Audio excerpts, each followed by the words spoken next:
Never mind. Ugh.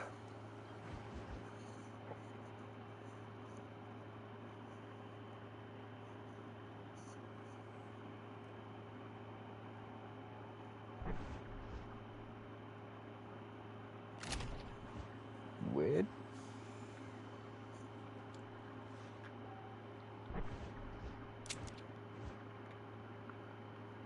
Okay, so I'm gonna go here next.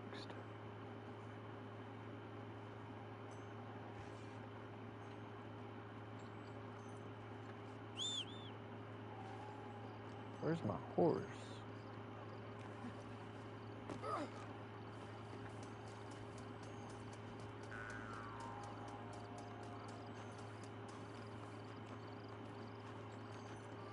Give me your ammo, How the fuck do bitch. I get out of here? I'm about to just climb to the top and jump over the side. Nothing science has against it. It has.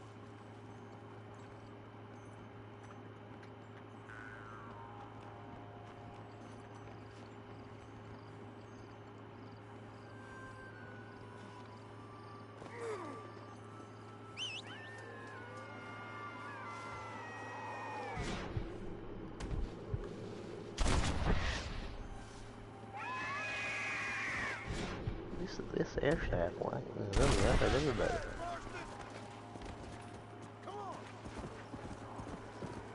Alright. I forgot I was playing Undead Nightmare. There's zombies everywhere.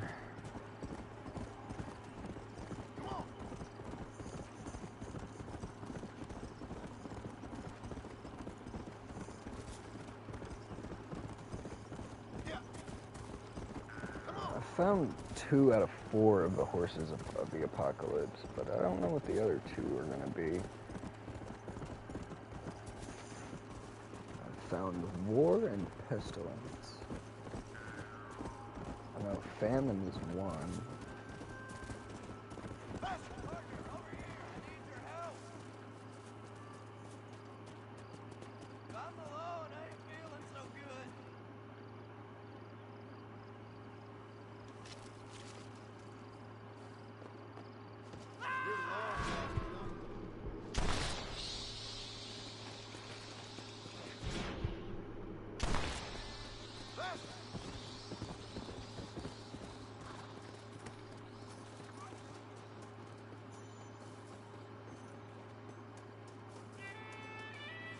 I looted you the first time you died.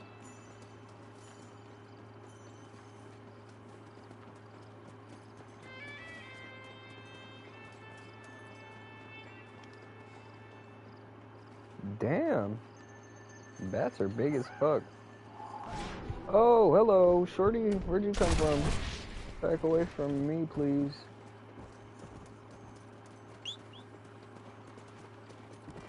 Let's go. Nope, nope, nope. Oh, it's a bunch of zombie foxes.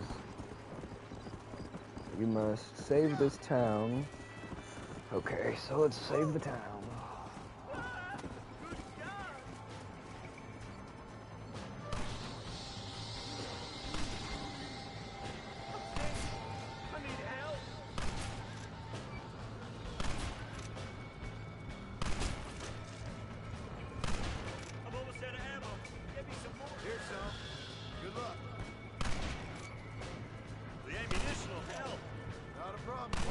What just fucking happened?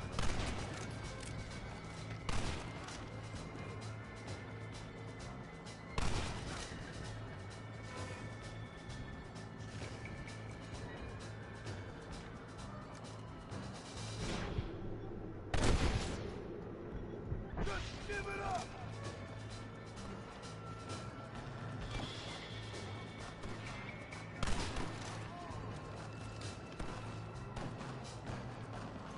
I can't wait to play Red Dead Redemption 2 again.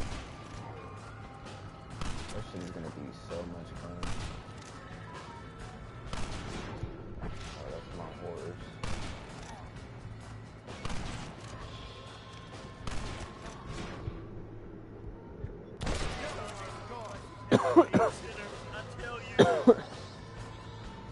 buddy. They're zombies. You have to shoot them in the head.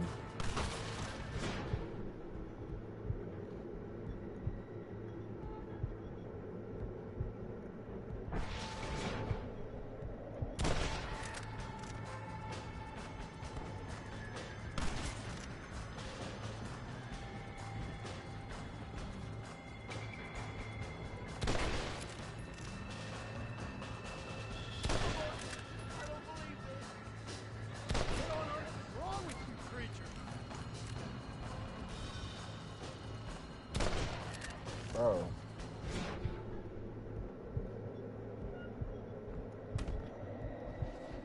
Oh my god.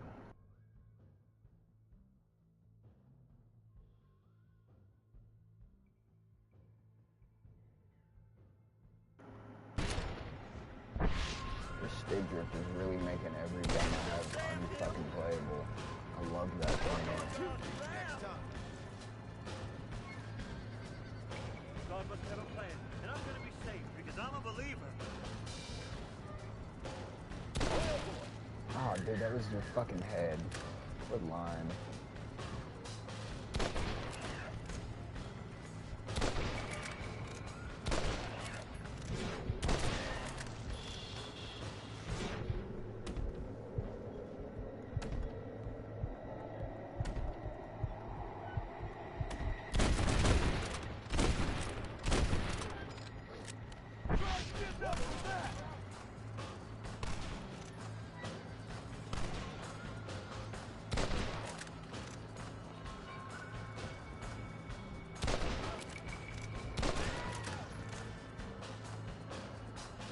You're all dead, you sick freak.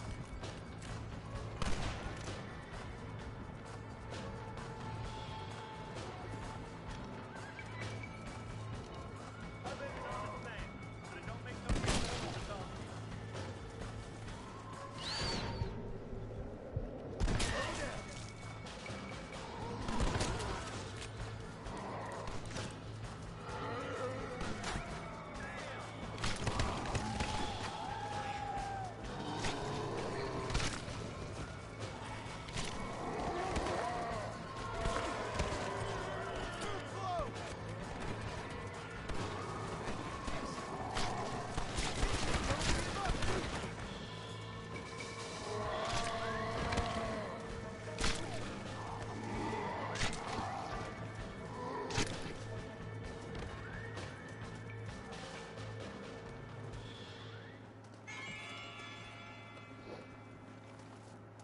Time for my pound of flesh.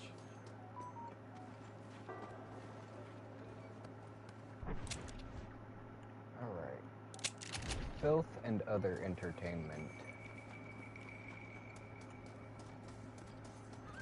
Actually, before I do that, let me go to these Come on. Please don't ammo spill. caches. It's so wonderfully transported.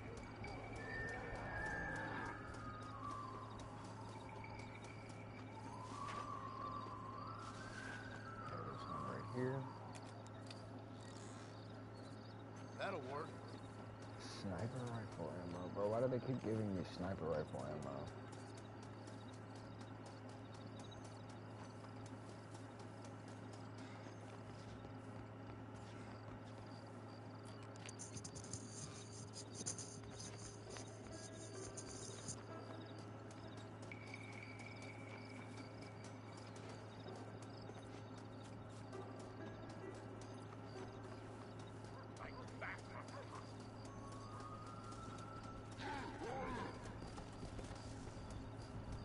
Now there's a leading man if I ever saw one.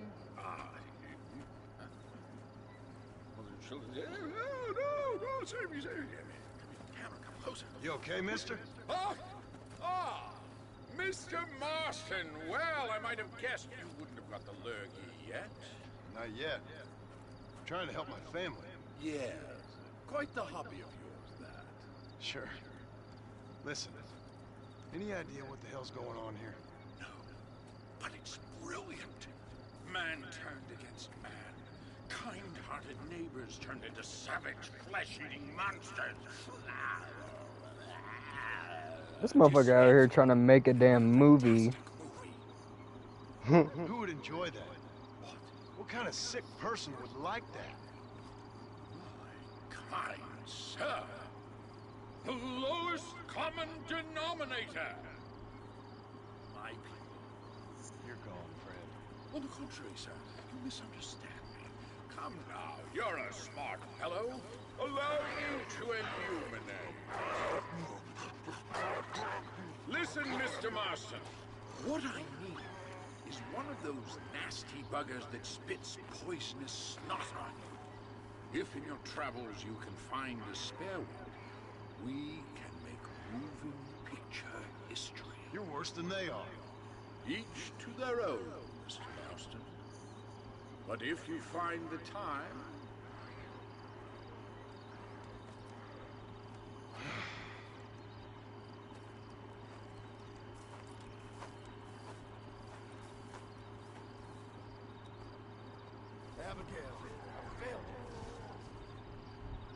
Capture a Retcher from Gaptooth Ridge and bring it back to McKenna.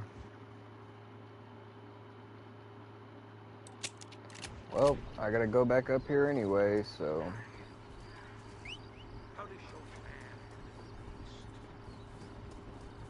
Careful, partner. Come on.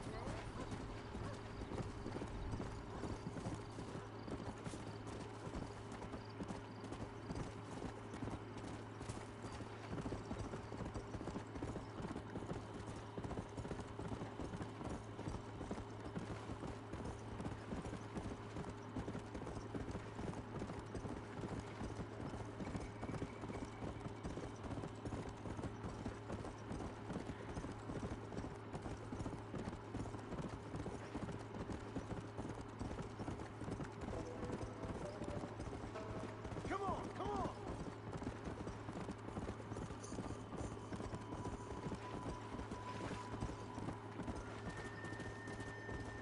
Yeah.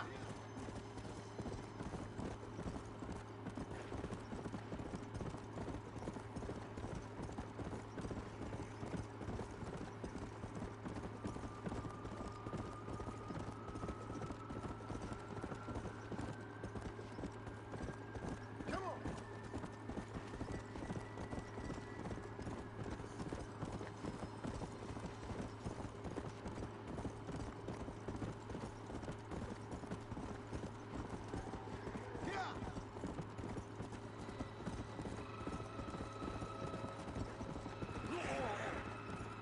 Yeah. Yeah.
It's got a trophy called Super Turbo Turkey Carver for using the chainsaw on 75 demons. Hell yeah. Super Turbo.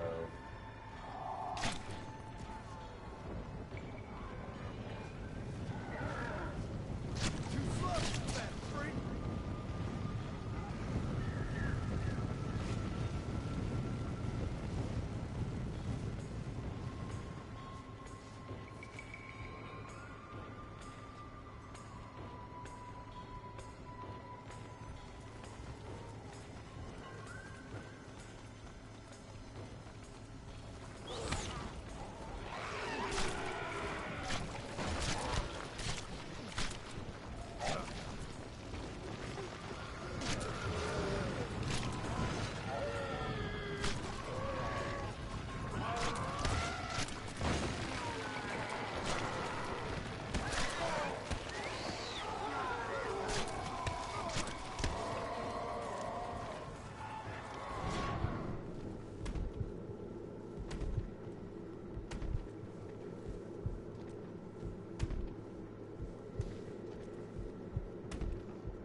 Tumbleweed Graveyard cleansed. That one got a little difficult. What? It fucking exploded.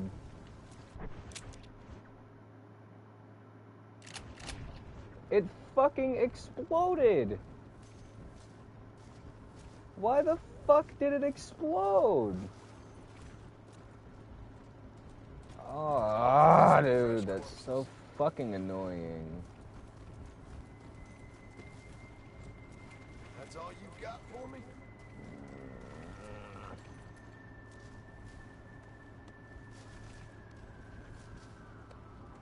Fucking bullshit. Starting to annoy me. Now I have to ride around the map to try to find another one of those fucking things. Do I have to, like, lead it? Or, like, drag it? Because I'm sure this shit can't fucking... Come on! God fucking damn it, dude. I can't believe that dumbass shit just happened.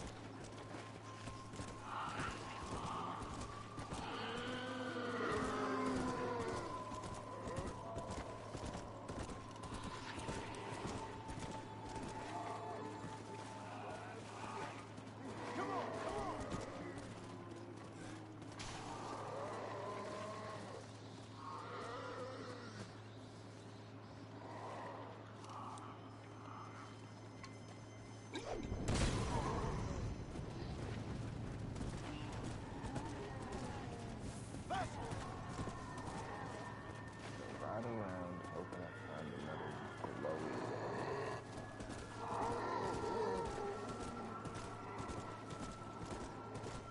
But as it stands right now, nobody's glowing.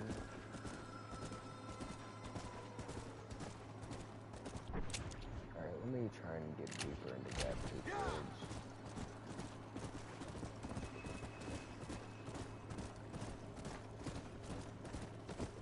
That might be the issue. It might not be spawning. This might not be the right biome.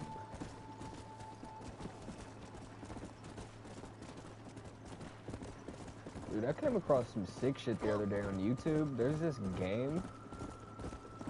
I forget what it's called, but it's basically like you live the life of a prehistoric animal. Like, you could be a fucking T-Rex, you could be a raptor, a stegosaurus, a fucking crocodile. Like, you can be all different types of shit. And I've been watching the fuck out of them, because whoever the fuck it is that plays this shit is decently good at it, and it is quite the entertaining spectacle. Let's go!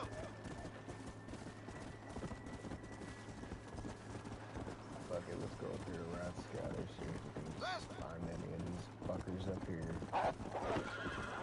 Oh, dude, I don't know if you ever played Undead Nightmare, but not only is it zombies, but all the fucking animals are undead, too. Fascinating.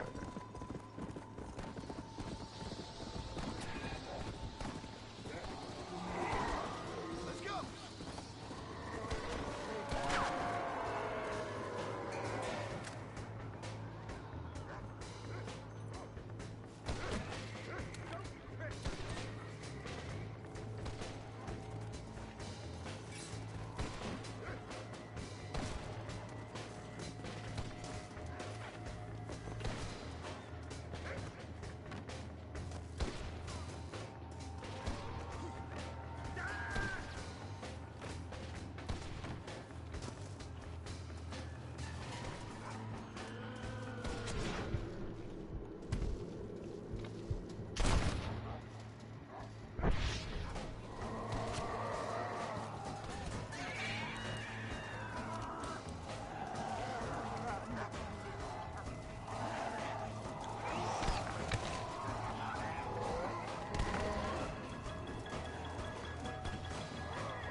Shake move, bitch! Oh, shit! You can't come in here, right? Oh, that's actually huge. They can.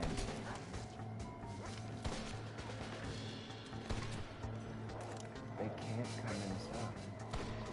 So I could take all the time in the world and just line them up right here in the doorway.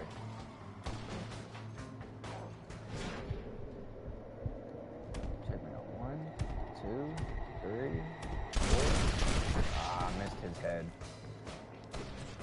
Oh well.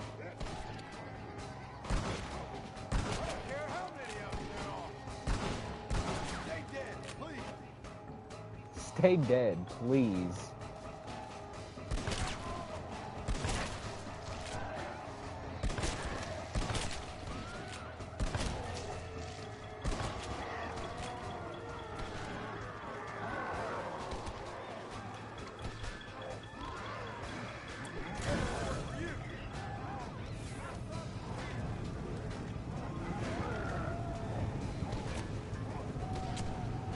This is so hilarious, watching them all fucking freak out because they can't come up on the porch.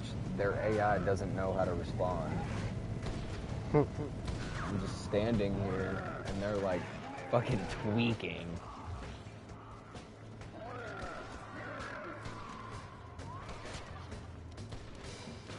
The sound of hundreds of pissed off zombies.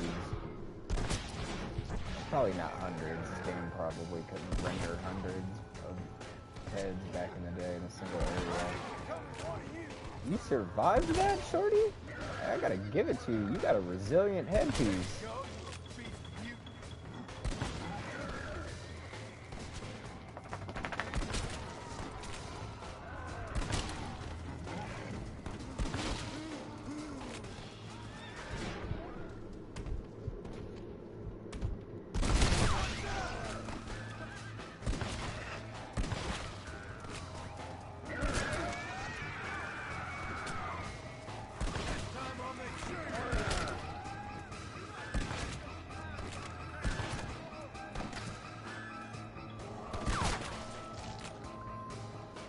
I just did the thing from the cover art where he holds the fucking double barrel over somebody's face. They recreated that in RDR2, and it just don't hit the same because I think I looted you the first time you died. for some reason they give you the option to let John have facial hair, and John doesn't have facial hair. I mean, he does, but it's very... Give him a Hitler stash. It's almost non-noticeable. I think you can do that. It's called like the minimalist or some shit, I think. I can't quite remember. But I'm almost positive that you can give yourself that kind of do. Bro, where in the goddamn fuck is the ladder to get on the roof of this bitch? I've been looking ever since I fucking got here 5.5 minutes ago. And I've circled the entire duplex twice. Dear God, it was a ladder. It's not even a ladder, it's a fucking support beam. How do you get up there? There's a ladder right here.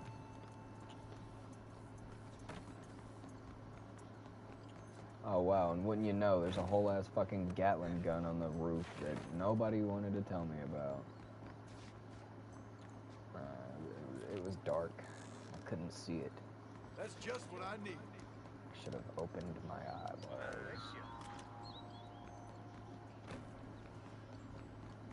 Also, not one of those fuckers was a spitty, glowy thing. I don't know where I'm gonna find one of them at.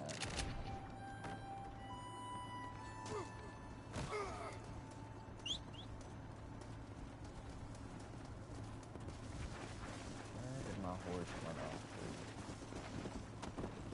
Come on.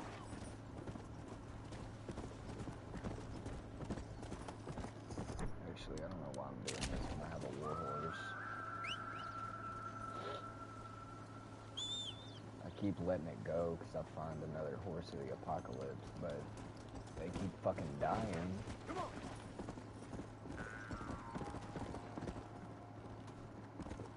You know what? Instead of doing this dumbass shit where I spend the next 3 hours looking for something, why don't I just go online and look up how to find it?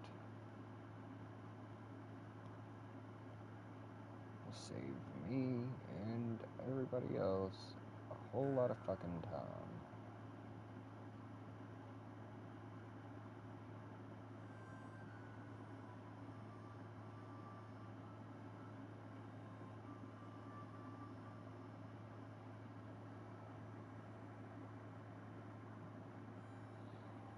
I don't know why these two don't understand that they have individual fucking DMs that they can flirt with each other in. I don't know why the fuck it's gotta be the group chat is beyond me.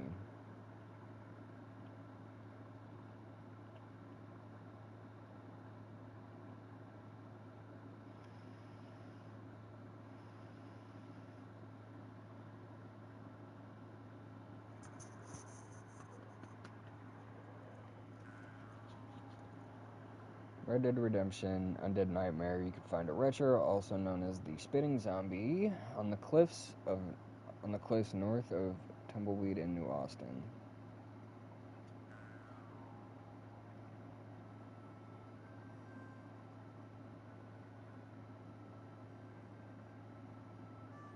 Cliffs north of Tumbleweed.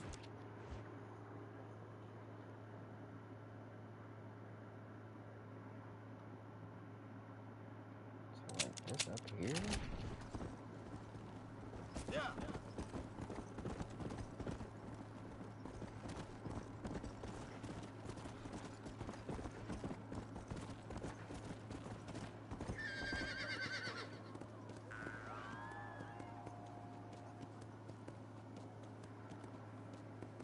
Come on.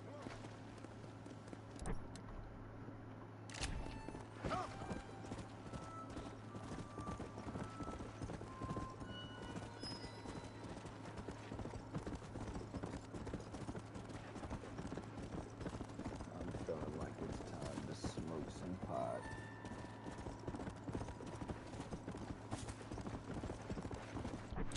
How do I get up here? Hey.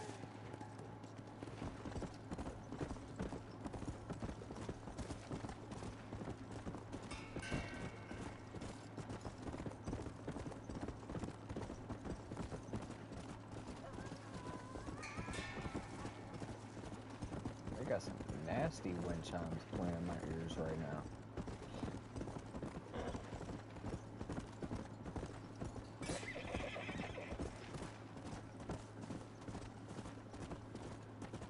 Let's go. There are no undead here.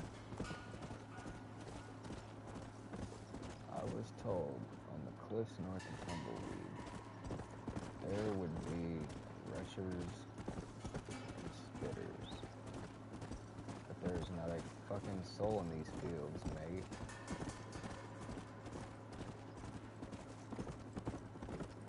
Do they come out at night more? I mean, where else do they have to go? It's not like they're fucking... Whoa, whoa.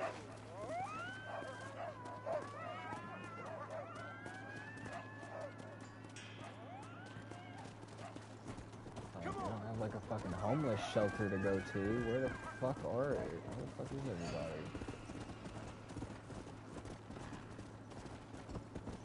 It's feeling real solo for a zombie game.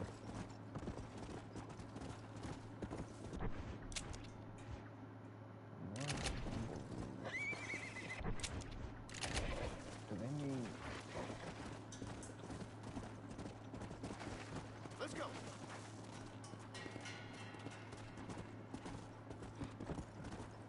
You know it's bad. We gotta start making shit up to your own interpretation. It's like, bro, Come on. I just wanna know where the fuck these damn zombies are. Whoa there.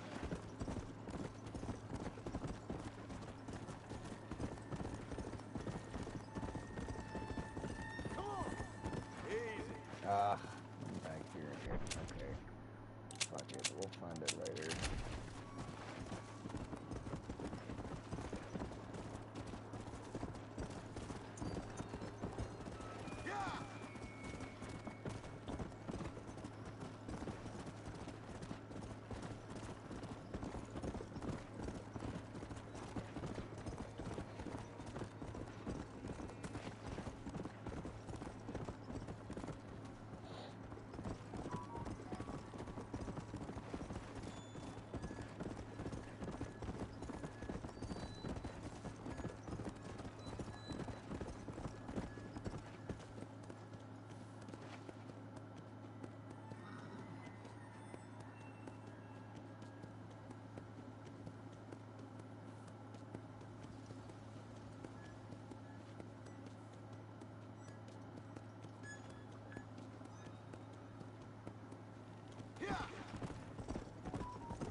soul, friend.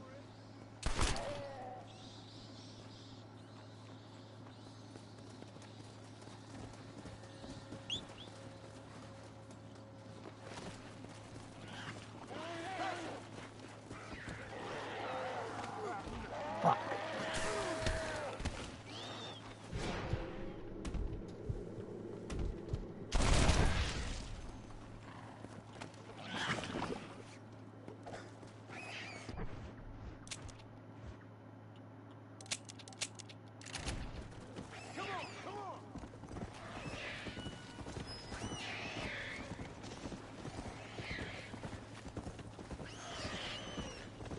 Found me a spitter. It's time to take you to this movie, man, so we can prod and probe whatever the fuck he wants to do with you.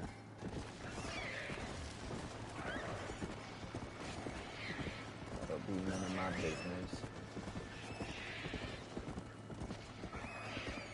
I just want my compensation. And it fucking exploded. How am I supposed to get it back to bro if it fucking explodes every time I get one?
Dude, I have to fucking hog tie it.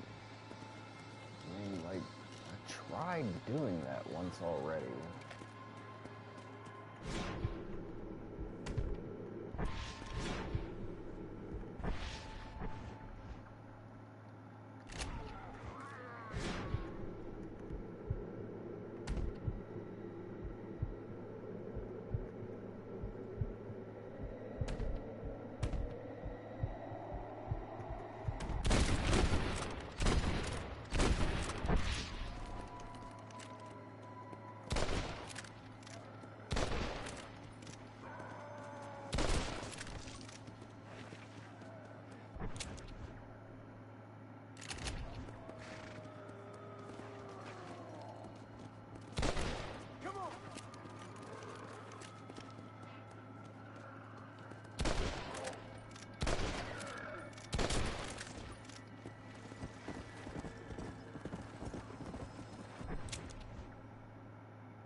Controller, please stop.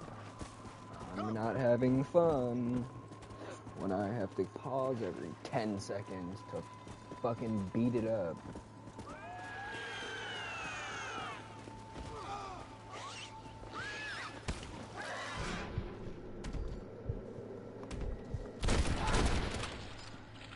Benefits of a misspent youth.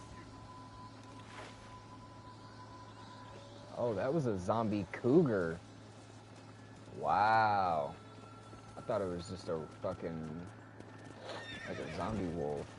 Nah, it was a zombie cougar, and it was coming for me.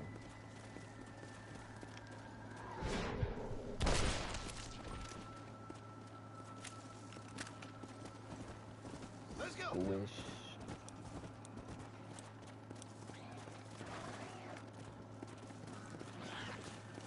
Yes.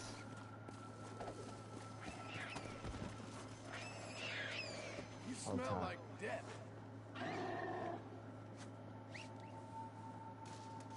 Carry.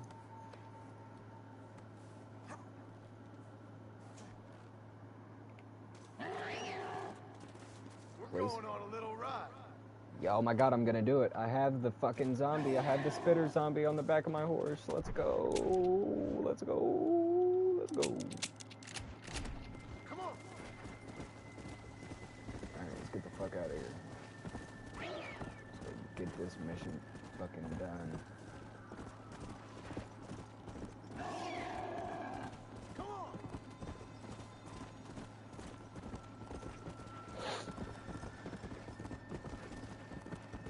Yeah. God, 99 plus notifications. Why are they yapping so fucking much? It's ridiculous. I fucking muted my whole phone. Let's go.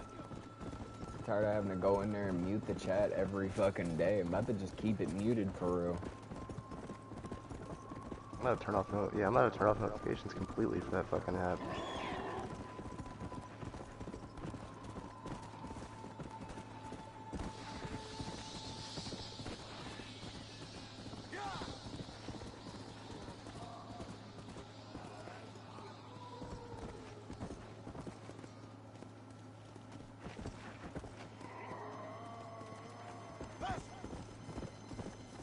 You must be crazy. Just kill the sons of bitches. Whoa. Friendly wait. Okay, let's do these. Yeah. Stand up now. You go. No, he almost killed my zombies. I can't let you do that, brother.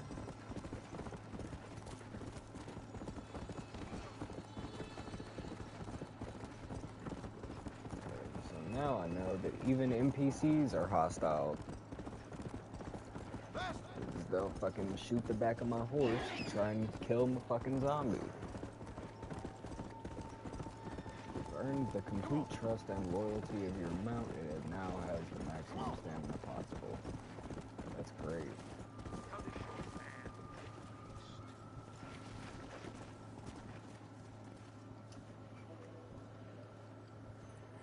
There. Now, buddy, you gonna make him fornicate? Ah, Mr. Marston! I see art has got the better of you. Stupidity got the better of me, but I felt I should help an old friend. I appreciate that, sir. Are you ready to watch the creation of magic? If you say so. Wonderful! Let's put the star into his first scene. Right over here. You can put him down here. My dead ass finna watch a movie. Huh? I think I'm about to watch this fucking movie that this guy's making. Movie making history, my friend. Oh, is that usually gives you the fucking blunderbuss? Good, I don't know. It might there you be. go, my friends. Now, there we are.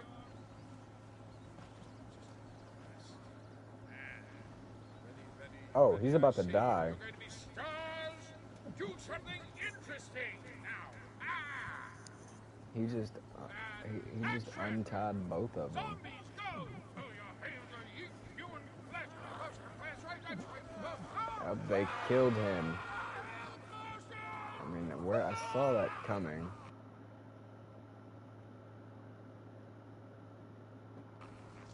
This dude's ribs are green. What the fuck?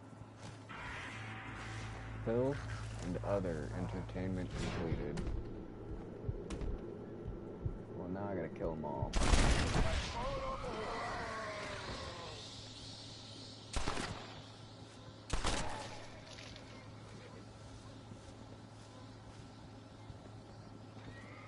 That's just a damn shame. Damn it.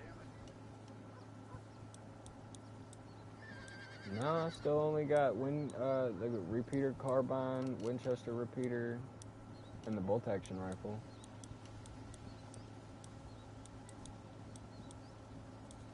I didn't even know the blunderbuss was a thing in this game. Seth, I'm sorry about all the insults.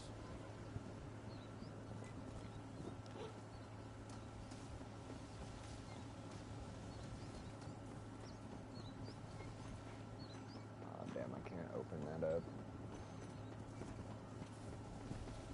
I probably can't open none of these up, huh? Nope.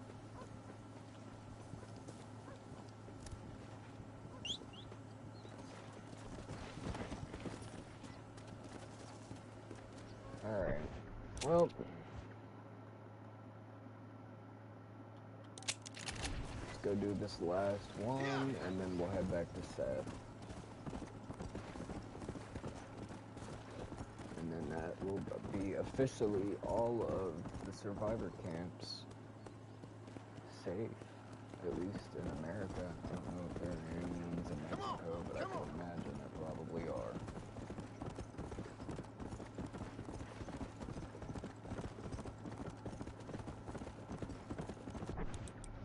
I haven't been doing that many challenges. Oh, but I'm pretty fucking high rank in a lot of them for not doing them. Kill one of each of the 4 undead types with the explosive rifle. Okay, I don't have the explosive rifle yet. Wait, do I? I do. Whoa!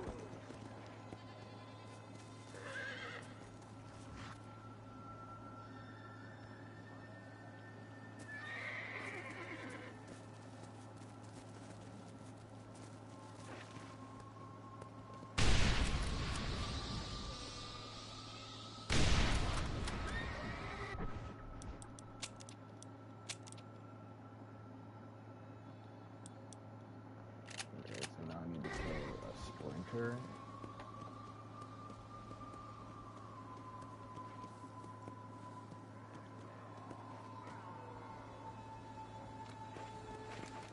I don't want no smoke, homie. I don't want no smoke.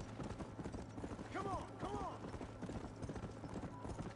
Let's go! I just wanted to commit bodily harm and injury to your friend.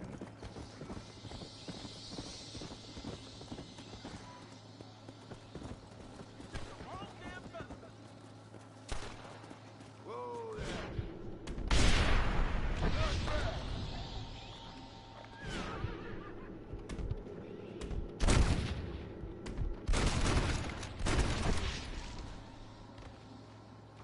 Regular knight-sided armor, ain't it? Not a problem. Didn't really look like a fair fight. What the hell out? Call me a knight in shining armor.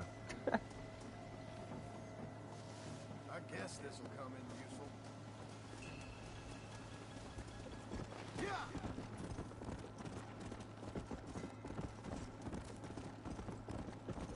I wonder if I lose honor for killing civilians. I probably do. I wonder if there's even an honor system in this. Check. Come on!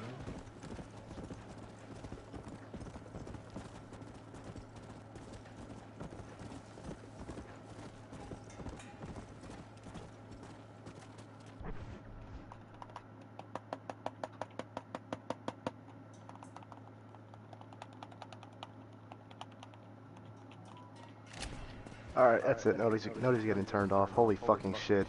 Yeah. Come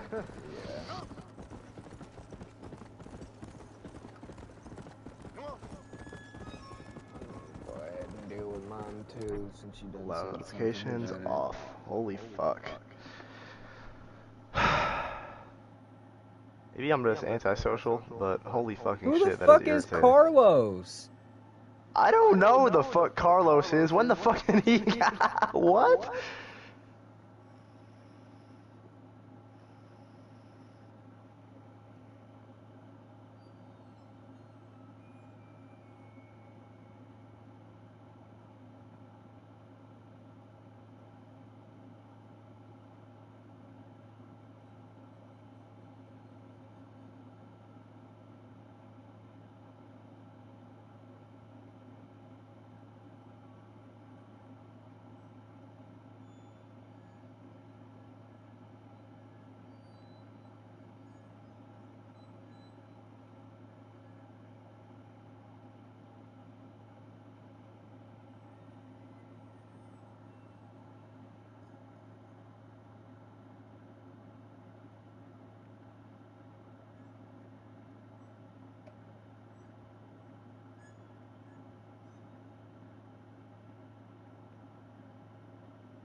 I'm about to go make some yogurt. Yogurt. I'm feeling it in my loins. I want peanut butter granola.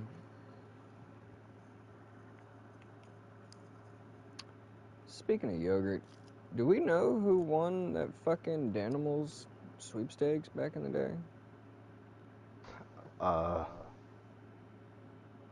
No. Because it wasn't me. I ain't win a goddamn thing.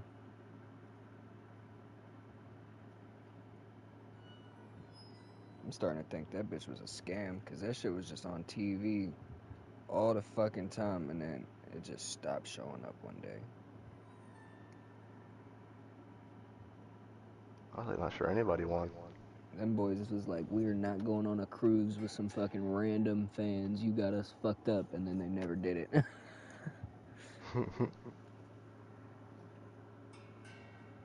I could definitely see some shit like that happening.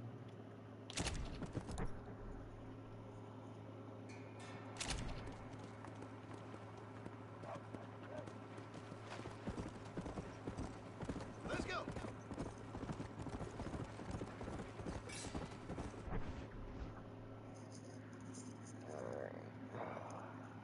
I'm the white nigga. You what? I'm the white nigga. You can say that. The fuck I can't. I'll stay whatever the fuck I want to say. You cannot say that because you white.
irritating.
Okay, ne, kasegu. Watashi wa shita. Kira, Balls. kira. Watashi wa shita. Okay, ne, kasegu. Watashi wa shita. Kira, kira. Watashi wa shita.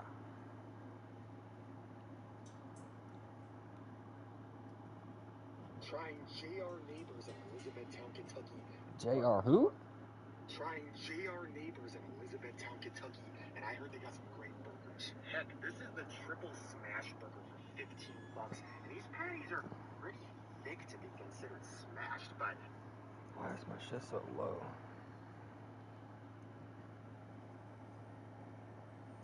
Turn it up. to be considered smashed, but whatever. And apparently it's a special sauce on that resembles Big Mac sauce. Ow! Yeah, this ain't a smash burger, okay? Let's just get that out the door. This is not a smash burger. Now, is it a good burger? Heck yeah, but it ain't no smash burger. These patties are way too thick. It's greasy as heck. But everything's good. The bun is soft like mine. The cheese is nice and melted. The meat is juicy.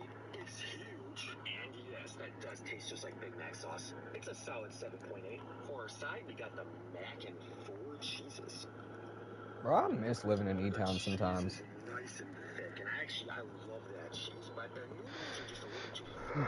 So that was JR Neighbors. Like a good neighbor, Luke Foods is there. Okay, trying. Alright, what you want? Gonna have some onions, some cheddar cheese, and a normal burger, and some chips, please. I'm baked. Yes.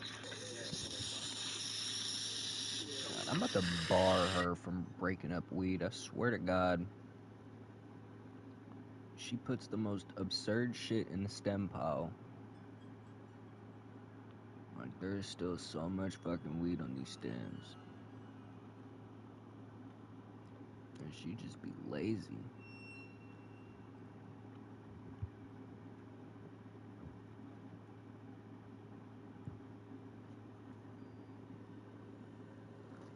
See, let me get that piece over here.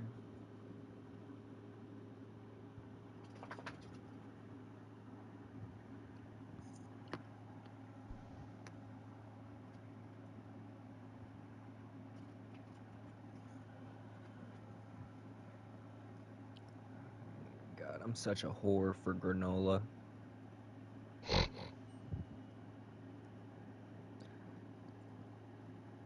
I got 2 kinds right now from this brand called Bare Naked. And one's like loose, kinda like loose oats. And the other one's clusters. And it's just like, bro, the looser one is like maple something flavored, and then the clusters are peanut butter flavored. And then I got this peanut butter chocolate shit in the fridge. Oh my god.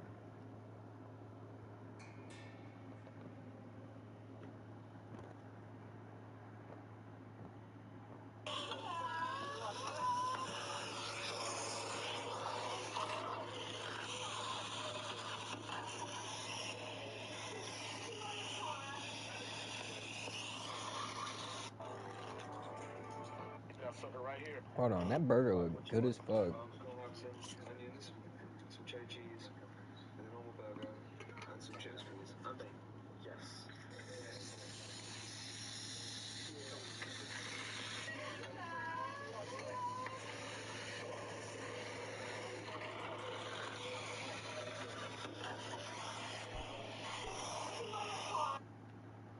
Where's the bag of weed?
Why did they change the fucking Instagram UI again?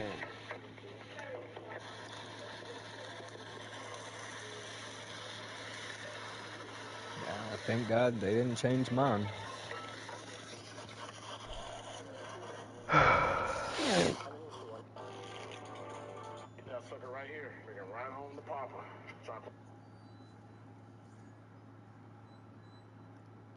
You have a lighter. Oh, he actually has a lighter. So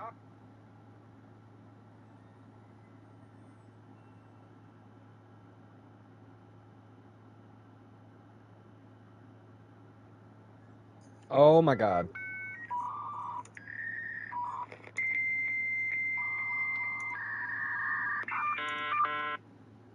Cognitive interference complete scale of distribution is too large for mass erasure.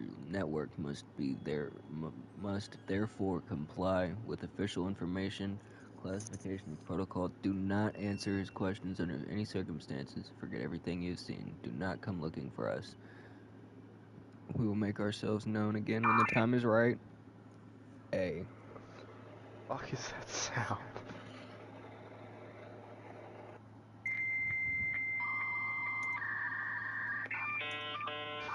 You don't know what that sound is?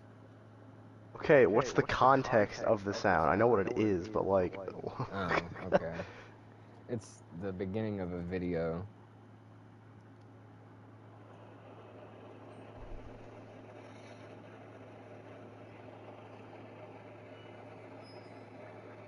where the hell am I swear I was just. There's a note for me? You're invited to Treyarch. If you feel groggy, it's probably just jet lag. Meet downstairs at 9 a.m. The Activision and Treyarch team will pick you up. Have fun. Okay, I guess. What time Let's is it now? go, bruh. It's half 8. It's half What? 8. Yeah, okay. Oh. For years, Mr. Raffle Waffles has been excluded from doing shit with Activision because he shit on, I think it was COD 4? Or what was the, not COD 4, Black Ops, what was the Call of Duty after Black Ops 4? Modern Warfare.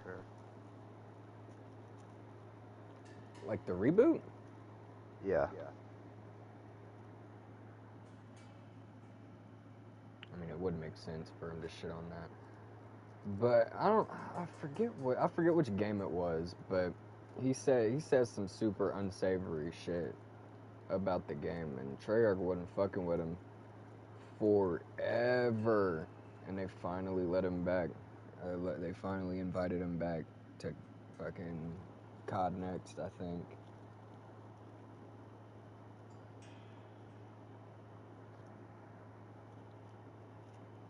And what's crazy is the fact that they probably did it because so many zombies content creators are getting fucking exposed for shit right now.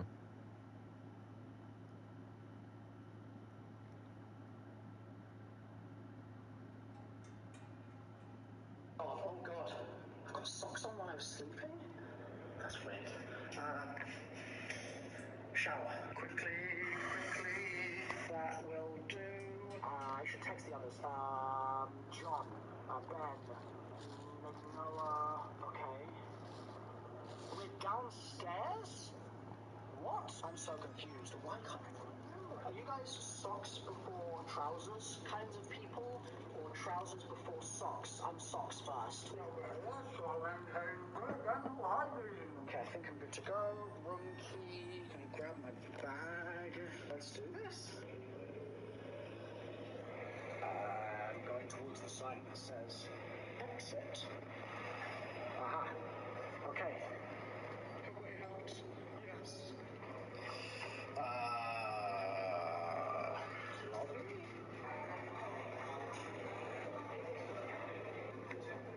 Oh, John, Noah, Trump, what are you guys doing here? Marlo, why are you asking questions? I mean, like, what do you mean? Why are you asking questions? Sit down. Live in the moment. Like, for real, what? It's been a weird week. Just Okay. Where are we? Does it matter? I guess not. Well, we're going to Treyarch, right? You tell me. Okay. That is so weird. I don't know why they won't like answer my questions. I guess I'll just take John's advice and like just vibe, I suppose. Apparently there's a shuttle that's coming to pick us up in like, I don't know, 10 minutes or something. So I'm just gonna hang out here and hang out. The time has come. Oh, I'm gonna get run over. Gamma here. I've also been given this, which is gonna allow me to get into. I didn't think Cotton X was until the end of August, so what the fuck is this then?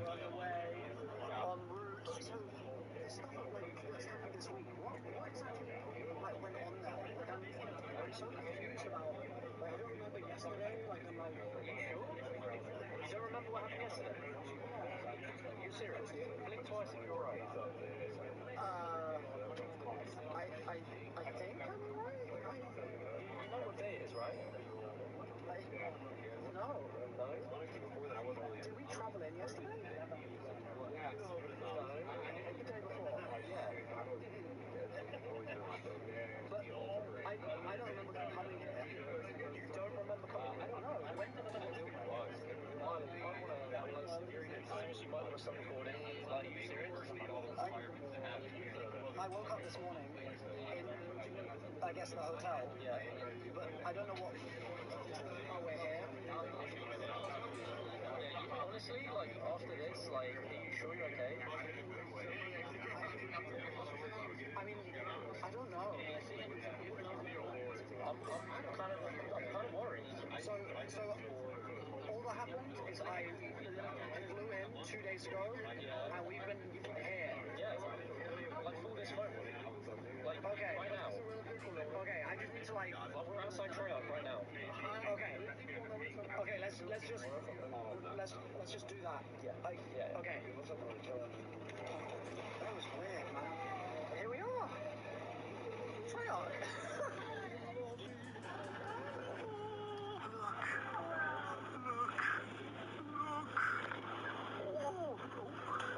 We've got the trailers. We've got Mr. Slots. We've got this. This is my first time being here. I have not been at Treyarch in like 5 years. So this is new awards. Okay. So this stuff was in the old lobby before. This is new. I haven't seen this. This is gorgeous. Look at that. Hell yeah. And you've got the wave gun. Of course. It looks so good. And a box. Wait. Hell yeah. Nah, why isn't this open to the fucking public, dude? Because if somebody got me tickets to go see, like, a fucking Call of Duty museum, I would tweak. They literally have, like, a bunch of the collector's edition boxes showing what was all inside of them. They have, like, replica versions of fucking wonder weapons from zombies. Like, cool, y'all got that in the office and whatnot, but, like, bro...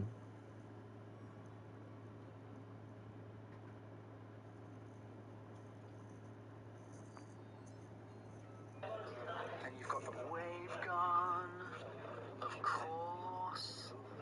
It looks so good. And a box. I need to know the code. Oh, it says something on the top. What does it say? Do not open this crate until August 10th, 2020. Was this like an old, like, viral campaign thing they did, maybe? It's got, like, numbers on the top. They've got more awards here. That's so sick. Look at that. It's actually so cool. Like, I've seen a lot of these awards before. Oh. They have an IRL Juggernaut machine! I remember, in, like, if you pre-ordered, like, the collector's edition of Black Ops Yeah, you 3, got the you get mini a fridge. Juggernaut mini fridge. Them things are going for like thousands of dollars on eBay. Even ones that don't work sell pretty high. It's got like numbers on the top. If I I'm had trying a to see if spare few that's what that thousand lying is. around, I would buy a fully functional one. It's actually so cool. Like I've seen a lot of these at work before. Wow. It might be the Juggernog mini fridge. Photos, and that's amazing. This is the only place that you can take photos today in this area. Welcome. We are so excited to have here. We're talking to the team. First zombies in World at War, 2008. That makes zombies 16. Technically, could thrive legally in the U.S., which is kind of crazy to think about it. But I think all of that popularity. If zombies was a person, it could fucking drive. Zombies is 16 years old.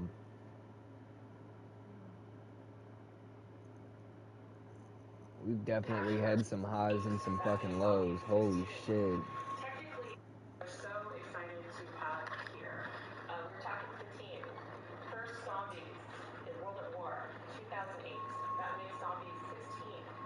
Technically, could thrive legally in the U.S., which is kind of crazy to think about it. But I think all of that popularity needs to go back to obviously the passion of our team and the passion of all of you. You know, the hardest work of all of our fans, but also what you do to also talk about our mode, how you play our mode, and how you share our mode. So we're so excited to be sharing for the first time really on RBC, bringing you guys in to actually hear more directly from the team today. So have a great time, and we're really looking forward to showing you what Race can get this year. Remember, host fast department, no more pictures, please. Okay, we're leaving. This is cool as well, though. The jug fridge. The fridge. It is the jug fridge. Goodbye. No. Damn, R.I.P. Machinima. Hanging out with my girl Samantha in the one corner of the building that we're allowed to show. And she's chilling. She looks so good. Look at that. Crazy, we just played the game. And a little later today, I will tell you what I thought. Noah J delivering your package. Yes, handcrafted by myself. Oh, thank you, Noah J. Noah J It's delivered. Noah J merch. Let's go. What is it? What is it? What is it? What is it?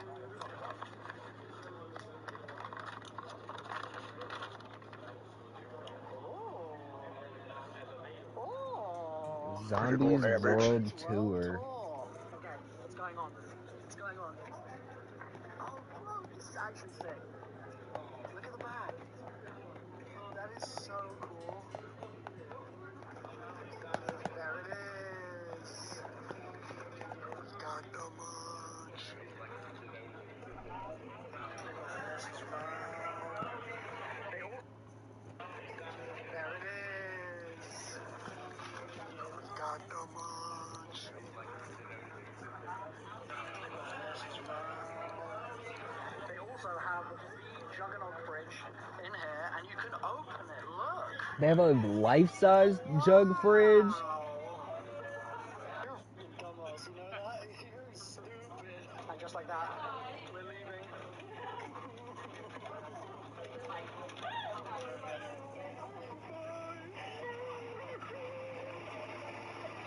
Okay, impressions time.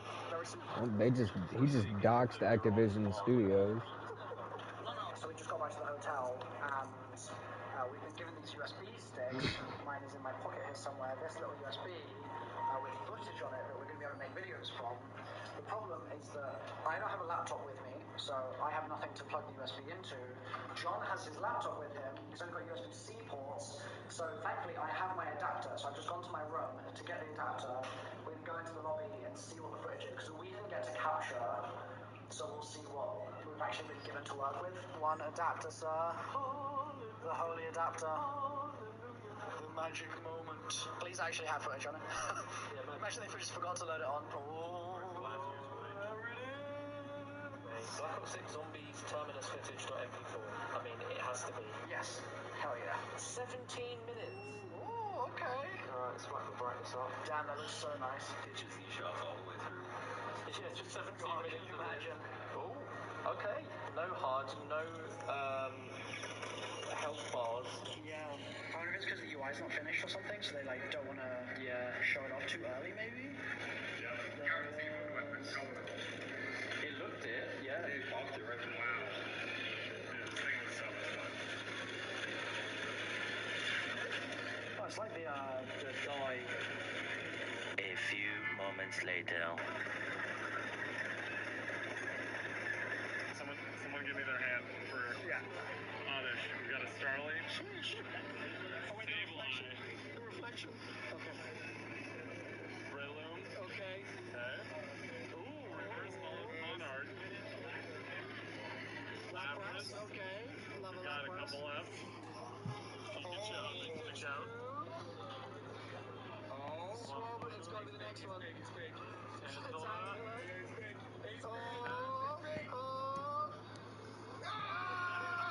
It's alive! And just like that, I am back in the hotel. But my first impressions were pretty positive.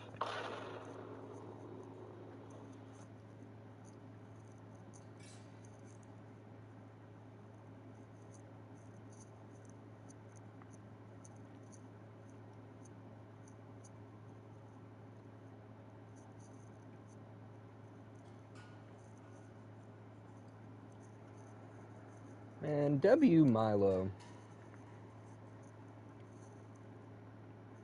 That sucker right here. We can ride home. W Milo.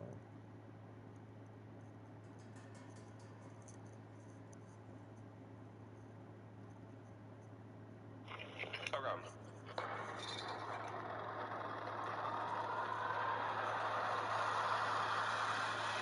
Leroy with the 5 to the subs. I appreciate you, Mom. Boy. See that I have a pizza delivery here. You also asked the. I want to see your. You said please. You weren't very big, and that was why you didn't want to send any pictures. Why'd you get extra large pounds? Because I was strategic. You had to step out. What the fuck? You're probably wondering to yourself, why is Maui from Wana being arrested by LAPD? Did he stick his hand in the cookie jar too many times? Serious question. After watching Deadpool 3, what is your current top 5 list of Marvel movies? I don't even know. I'd be so scared for people doing Earl streams, especially big streams, cause people like Kyle Speed could dead us get killed with those crazy ads fans and their security ain't gonna react on time. That shit genuinely scares me for any streamer. Bro, did you see the girl that slammed the door on Kai's foot? Or the nigga that was just already in the car? It's like, yo, what is security doing over there? Like, what is Paris security doing over there? Holy shit. How you let a whole random get in a car? Oh, yes, he did. That your client is supposed to be in? Like, what are we moving like right now? That's a separate crime. But he's also guilty of trying to meet what he thought was a minor on the dating app Grindr. You see, this monster here, Kay, was trying to doom, and gloom what he perceived to be a young boy. But thanks to a coordinated catch done alongside LAPD, Do you live in the United States? If yes, then you can get a brand new MacBook for free. I got this MacBook because While everyone is discussing whether or not 4BATS is an industry plan, nobody seems to discuss why it's actually working. Because the creation and rollout of 4BATS' image, music, and branding is quite literally perfect. Now, even I will admit there is something suspicious going on here. He made his first song 1 year ago called Act 1 Stickers 99, which now sits at 45 million streams. But at the time Damn. of release, it basically fell on deaf ears. Then he posted a music video and a handful of TikToks for 6 months before dropping his second song, Act 2 Data 8, in December, when it exploded in virality within a week. His From the Block performance went viral, his On the Radar performance went viral, and he shot up to over 9 million monthly listeners after just 2 songs. All his cover arts basically Oh, look the that's same, industry and you plant can like a tell with his mug. Act 1, Act 2, Act 3 release plan that this was all very calculated, very thought out, and Yo, very what the fuck? strategized. Look And at in the this beginning shit, of bro. 2024, he signed to OVO, dropped a remix of Act 2 with I Drake, and shot now a also has a hole into song the with surface Usher. of Act 2 Mars. has over 270 million streams when Nah, combined with you the gotta What? remix, see and this. released Yeah, by his nah, manager clip. Amber. Then in the beginning of 2024, he signed to OVO. Let me hear you say OVO. OVO. Stab that way, then stab that way. Stab that way, then stab that way. You shot a hole in the surface of Mars. Oh! Yeah, that's a gaper. The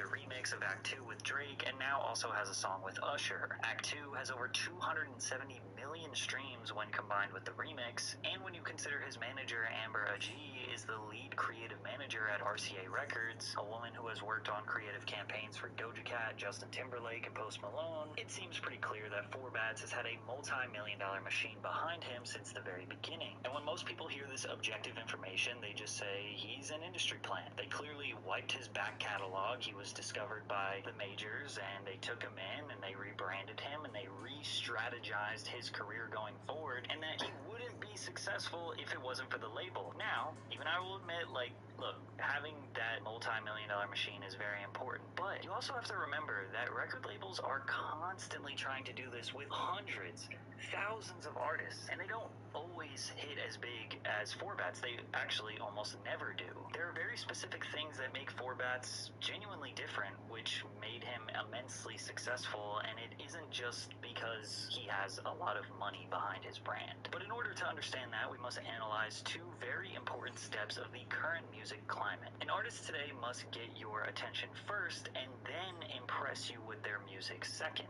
Because most people don't go out of their way to discover music anymore. They just happen to hear it on TikTok, Instagram, YouTube, or through social media, through friends, on the radio. Like, sure, my audience actively deep dives on Spotify and SoundCloud to hunt and discover an upcoming artist, and they actually go out of their way to discover music, but most people don't do that. So if you think about it, it's arguably more important to know how to get people's attention than it is to make good music. And we all understand by now that social media is the #1 way an artist will gain a fan base in 2024. Therefore, they have to create content that will engage people enough to like, follow, share, and hopefully go to streaming services and actually listen to their music. However, they are also competing with literally every other blog, content creator, brand that's trying to steal your attention away from you. So regular people have gotten to the point where they can determine within seconds if they are interested in something. Like, you're probably only going to give a post that you see on social media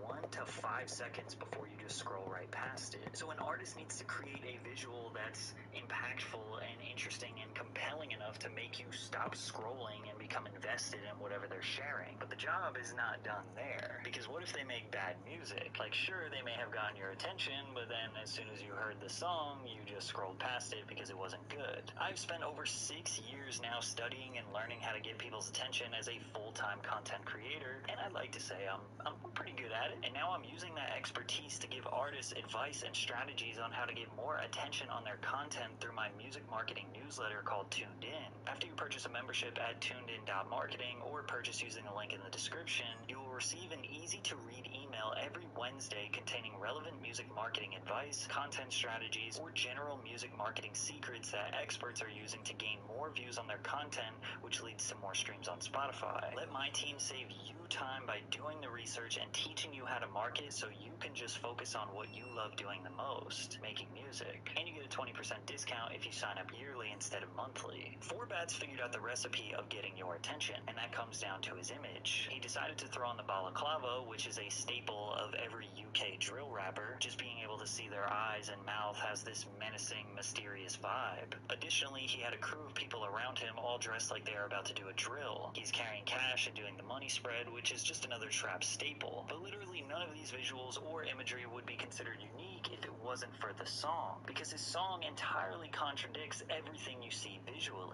He isn't rapping about doing crimes over energetic beats. He is singing softly and emotionally about a girl. His voice is pitched up so he sounds like a child. This same exact formula was used by Rumor 4 years ago with his viral song Rascal, where he is singing a beautiful country ballad while posted up around dangerous dudes with weapons. But the contrast between the song and the visual makes people stop scrolling. Like when he was initially going viral, they saw it and they're like, okay, I like UK drill, I like drill music, let's see if this guy goes hard. And then they hear him singing and they're like, whoa, wait, what's going on? I mean, Kai Cenat's reaction to it is perfect. Who the is these thugs? I couldn't sleep by 8 p.m. Yo, I'm an artist!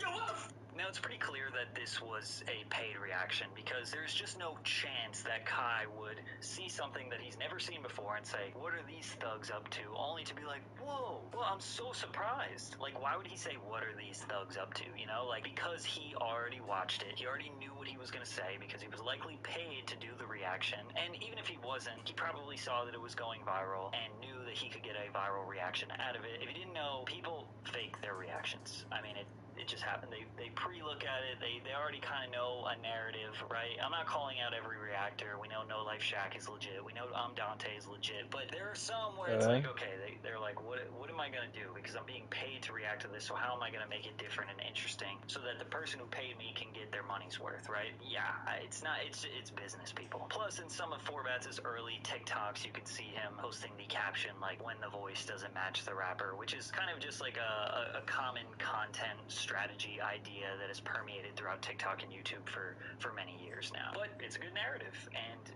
it worked really well for Forbats because it honestly describes what's going on here perfectly. But there's an even deeper way to analyze Forbats' success. These days, an artist is no longer an artist. They are a brand. And music is no longer art. It's a product. And in order to buy a product, you have to learn about it. So before you buy into or become a fan of an artist, you need to learn about them. Some products take a lot of time to learn about before you buy them. For example, electronics. Most of you don't make a quick decision to buy a computer monitor or a Wi-Fi router or a camera. You take hours, sometimes days, maybe even weeks or months to do research, watch reviews, analyze the specs, look at the competition. The length of time it takes you to buy one of these products dramatically changes the business plan of the companies who make them. They spend extra effort and money and resources designing it, thinking about additional features and value propositions. This way, it lasts longer and it is worth the assumed high price tag. It also means the product will mean more or be considered more valuable to the customer who bought it. Inversely, if you're buying a pen or a water bottle or some chapstick, you're probably just like, yeah, that looks good, I'll buy it. You don't really think about it all too much. So the companies who make it don't necessarily need to put in years of research and development because they know most customers are going to make a quick decision on whether or not to buy it. The amount of time or money it takes to get someone to buy something is called customer acquisition cost. And if you think about it, new artists have to do the exact same thing, but the customers are called fans. Artists like Forbats that are blowing up have what I call a low fan acquisition cost. Since there isn't much there to digest or understand, it makes it much easier to buy or become a fan of his music. It's like the water bottle. Looks good, feels good, has a cool color, there's a little bonus storage container underneath, keeps the water cold, like it's pretty much it, so let's buy it. If you watch the intro of this video, which I know you did, you now know Forbats' whole backstory. There really isn't much there. You know the cool juxtaposition between his image and his music, and his R&B tracks are vibey and enjoyable. So now you know everything you need to know about him. There's really nothing deeper there, so you just now have to determine if you're a fan or not. The more simplified your branding is as an artist, the better. If your entire brand can be summed up into one sentence, you have the potential to be huge. Why? Because imagine you're talking to a friend who isn't chronically online like you are, and you're trying to ask them if they know, or you're trying to describe a celebrity or artist. Maybe that's popping off, or maybe that's new, and you just want to ask them if they had ever heard of them. Yo, you ever heard of Ice Spice? No, who is that? Oh, it's the girl with the orange hair and the big ass that makes drill music. Or, yo, you know Mr. Beast? No, who's that? Oh, the dude who does the crazy YouTube challenges and gives away a ton of money. BLP Kosher, Jewish dude with wigs and grills that raps. Aiden Ross, streamer who makes sus jokes while hanging out with rappers. Ian, regular looking white boy who makes surprisingly hard trap music. Big X the Plug, fat dude with unique samples who makes hard southern trap music. Patrick CC, YouTube documentaries about celebrities and their controversies. Yo, you know Four Bats? Nah, who's that? Oh, the dude who looks like a violent drill rapper but makes smooth R&B love songs. See what I mean there? And even if the conversations don't exactly take place like that, like those conversations take place in your brain. You look at something and you try to quickly figure out in the shortest amount of sentences or the shortest amount of detail possible who this person is and what they do. You just naturally subconsciously do that. The more complicated or unclear your branding is, the harder it becomes to share your music or to gain fans because they just don't really understand or they don't know how to categorize it in their brain. Like here's Angelo Mota, who kind of looks like he would be a Dreamville artist, but some people say he sounds like Kendrick Lamar. He does kind of make conscious rap, but it also could be considered hard trap music. He can also sing decently and make R&B, but he has also dabbled in making dancey music. And on top of that, he's a producer and makes his own beats that are usually super layered and complex. Like to us music fans, that description sounded really intriguing and you'd probably go listen to him. But to the average person, you just bored and confused them with that long-ass description. And I'm not trying to diss Angelo. I feel for him. Because the big overarching problem here is that music is supposed to be art. And It's not people are supposed to be a dumb. product. That's just Yep. the reality of what it is. Oof. It's supposed to be nuanced and deep and thought out and digested and consumed slowly before you can really determine how you feel about it. Summarizing someone's entire life's hard work and art in one sentence is extremely difficult, but it is necessary to have explosive virality like Four Bats. The only caveat to this is that many artists who rise this fast fall just as hard because they didn't take the time to grow a fan base and build a foundation to hold it down for them while they work on their next body of music, resulting in them constantly chasing that virality instead of building their core fan base. I do think Four Bats' music is good enough to stand on its own. Like, I don't think that the only reason why he will remain popular is because of a gimmick. I think he'll slowly rebrand over the next few years, take off the balaclava, and gradually merge into another mainstream R&B artist. Like, his next big viral moment will probably be when he decides to stop pitching up his voice, or when he takes off the balaclava, or maybe he'll start putting out some rap stuff like when Tory Lanez did, and people were like, wait, I thought he was an R&B guy. He could rap too? But only time will tell. Baseball is back. Catch the action live on a variety. Patrick CC. Is this going to be one of those more overpopulated videos? Yeah, we're going to find out. This has been the case with a lot of friends of mine, is that I think that a lot of people don't want to have kids anymore, and the reason why is because of money. I think that is the main reason, and there's other reasons too, but that's the main reason. The US fertility rate drops to another historic low. Births in Japan hit record low. Italy's national birth rate is declared a national emergency. Nearly every country is due to shrink by 2100. There's little to no doubt that there's like an ongoing fertility crisis. People are choosing to not have babies anymore. From South Korea to the United States to Norway to Taiwan, pretty much every rich country. And you might not think this is a problem, but it is a problem for a few reasons. The reality is that people are living longer than ever at the moment. When people start to live this long, you need new workers to replace the ones that are retiring. You need new workers to pay taxes that will eventually fund the pensions of those who retire. And you need young people in the workforce to take care of those older people. In the 1960s, there were 6 people of working age for every retired person. And by 2035, it's expected to be 2 to 1. This is one of those topics where if you ask 5 different people, you'll get 5 completely different answers as to what the reason is.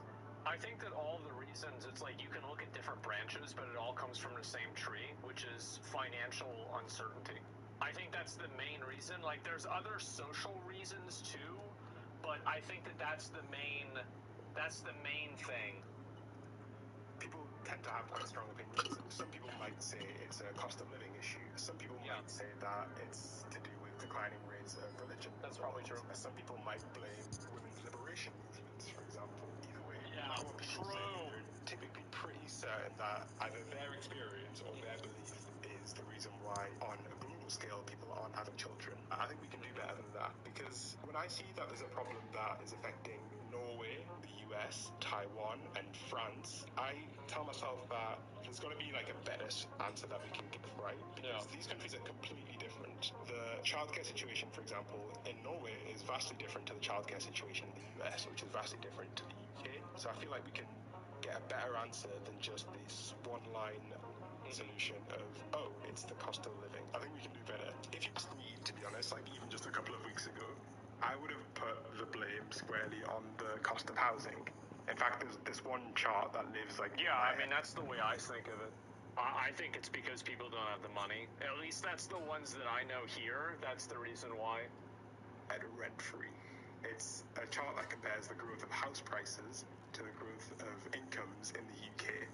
And intuitively, to me, it feels like that's why people wouldn't want to have kids. Yeah, of course. To a lot of people, it feels that That's way. the way I see it. I want to challenge my intuition, and maybe we can reach a more nuanced answer as to why this is more of a global problem than necessarily a specific localized problem.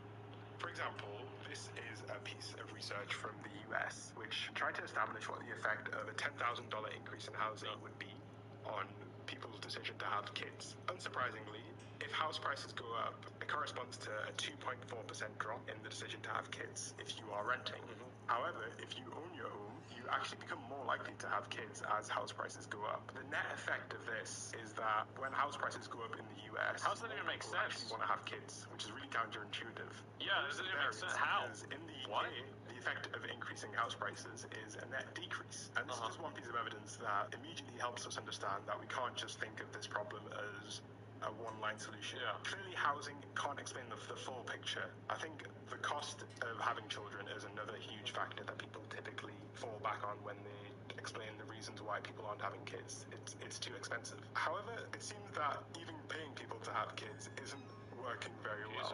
Taiwan spent more than $3 billion trying to get its citizens to have more children, and it's had no success at all. Wow. France, they've spent even more money, about 4% of their GDP, on various measures to encourage people to have children. To put this into perspective, if the US spent 4% of its GDP on family measures, I better get the laundry going.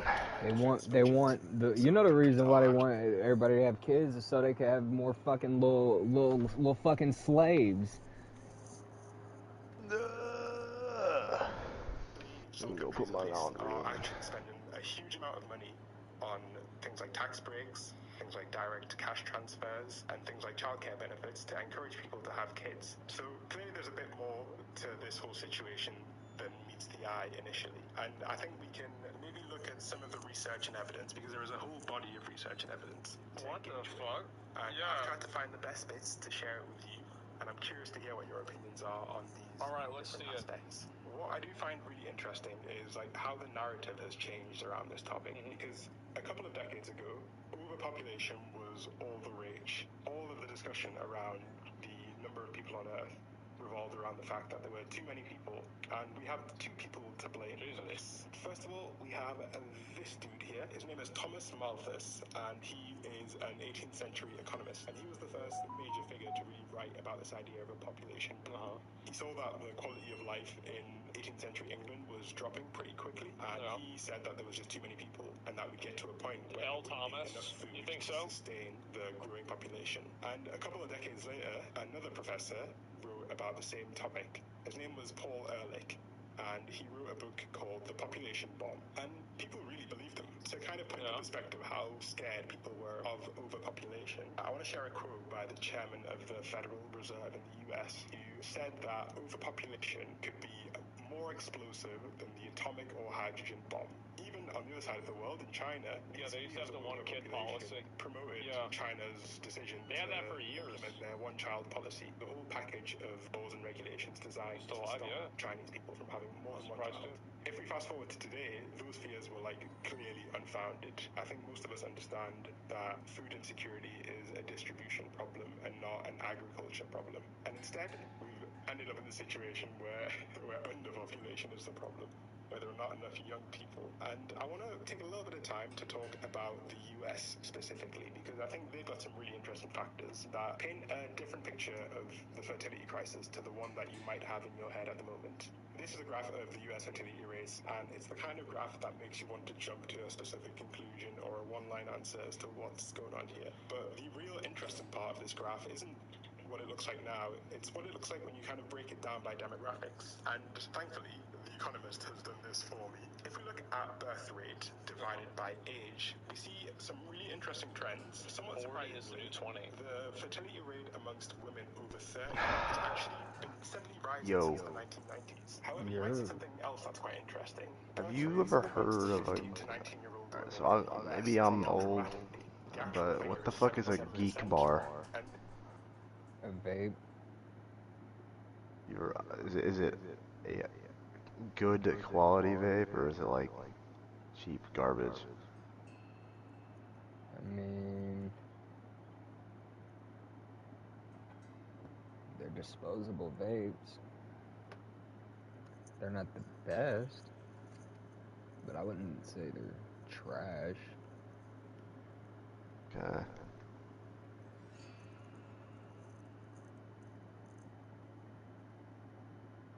I usually get Mr. Fogg's.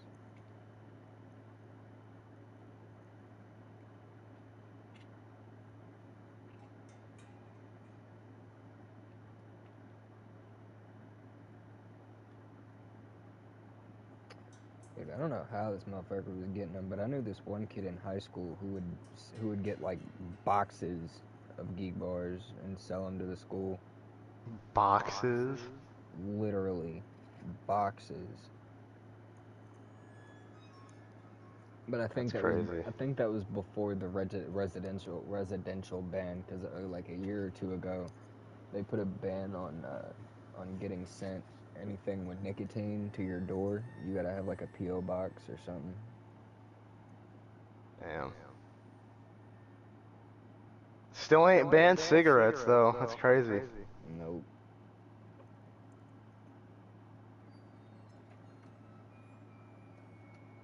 We still got them cowboy killers.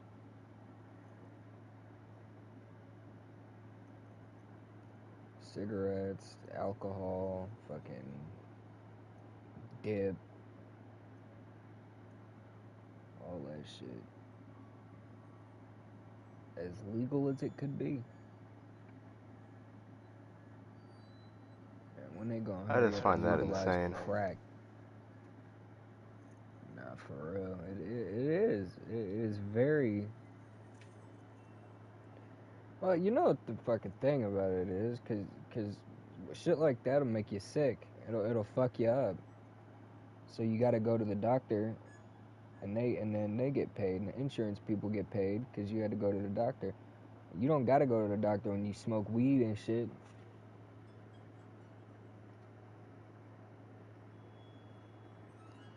Ain't nothing about weed detrimental to your health, mental or physical. So of course it's gonna be illegal. They don't want you out here doing the good shit. They want you out here doing the worst shit that you could possibly do to fuck yourself up, so that you gotta be in the doctor.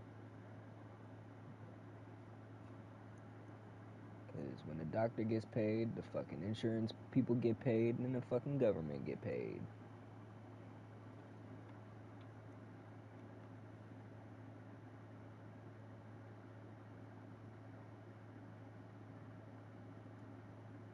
I was watching this video about the UK riots this morning. Somebody had a fucking CCP flag out there.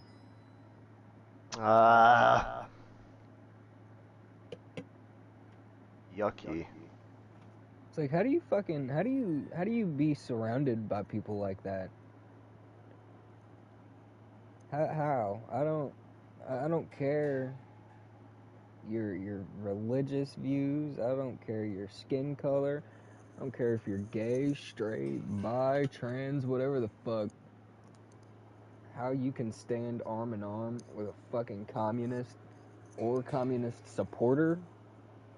You should be tried for treason and hung on a fucking gallows. for crimes against the state. Yeah. Oh man, I need some fucking water. Cause I hate people like that, bro. It's, oh, they're so good. They do it so good over. Go, book a fucking flight and move, bitch.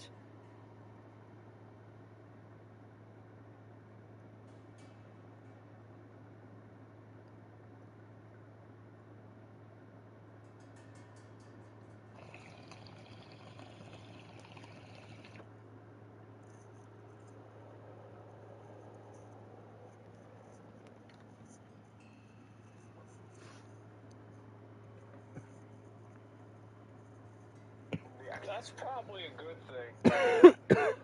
Yeah, because I know people that had kids in high school and it fucked their life up. Yeah, I'd say that definitely is a good thing. I'd say so. I feel like maybe what's happening is like, because you look at like France, Italy, Japan, like the US, I feel like these are all very developed countries, and I'm not sure like what it's like in those other countries, but there's been a conversation about things called like third spaces where people go to interact with other people. Like for example, a card shop, a skate park, a shopping mall, or something like that. And now I think that people don't really do that as much. So maybe it's because people aren't interacting with the opposite sex at all. Like, yeah, the arcade, right? Because it's like, when do you really interact with girls? Like, a real question, right? If you're a young person, when do you interact with girls? At work? Yeah, and so, like, never, right? Naturally, right? This is the Asmongold stream, so the answer is never. Yeah, but, like, at work, well, at work, it's totally It is different, right? Like, 95 it's a fucking totally different degrees out. dynamic, Oh my totally god, I'm different gonna kill vibe. myself. So, Good it's like work or lord. school. So, like, outside of work or school... How? Dude! Probably fucking never. It is And I think that's probably a big reason, too. It's a huge reason. 83 here. More than half of the drop It literally makes no fucking sense. It makes no fucking sense. women under 19 choosing to no longer have kids. Around a It third should of be these births completely flipped the other way around. You know what, motherfucker? How about next time you get the hot weather? I don't want this shit anymore. You actually see a similar trend where women This is bullshit. are having half as many children. Unlike richer women, these young women are not going to compensate by having more kids in the future. And I actually want to like take a brief second to have a little aside and talk about the fact that often the most vilified group of people are actually the most important group of people to society. I'm sure you've heard young single mothers described as a burden. Quote, you will own nothing and be happy, end quote, equals you have no stake, there is no point.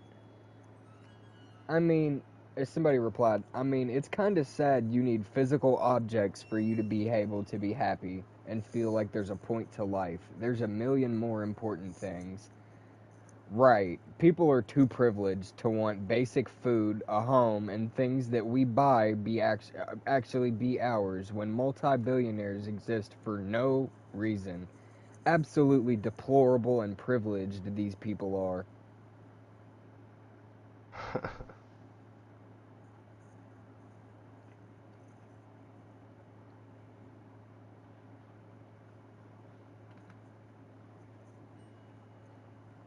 I never said anything about privilege, just that humans don't need objects to be happy. That's a lie. Bullshit. That's a lie sold to you by consumer society. People back in the day had way less things and were way happier. That's also not fucking true. Like, what? People say that, but I own a home and am indeed happy. Having kids means I'm a trapped renter forever without some dumb luck. That's not the point. Imagine having something that belongs to you taken by someone else. That is stealing, right? And it's illegal. Now imagine if it wasn't illegal. It's the same thing now. Think about it this way. Why buy a car, for example, if it won't belong to you when paying for anything when paying for anything that isn't actually yours? And with that in mind, why work for money? If it has no value, those are the results of those ideals, and it is not a forward movement.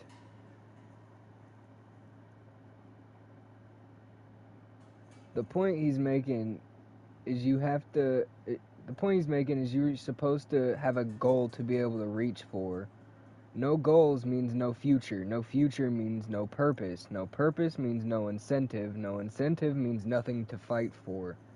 If you don't have a goal, like a house, a wife, a white picket fence because you own nothing, what you're essentially doing is raising your kids to see that there isn't much to work for in life. Life is supposed to be fun, have goals, but if most goals are taken away, like what China did to its people, then what's the point in living if everything you work for is someone else's?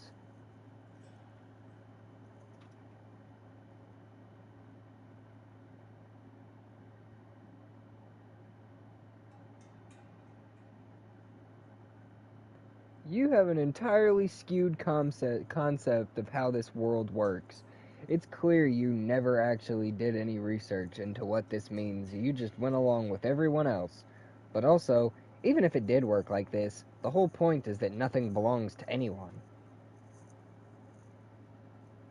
Except the rich billionaires, right?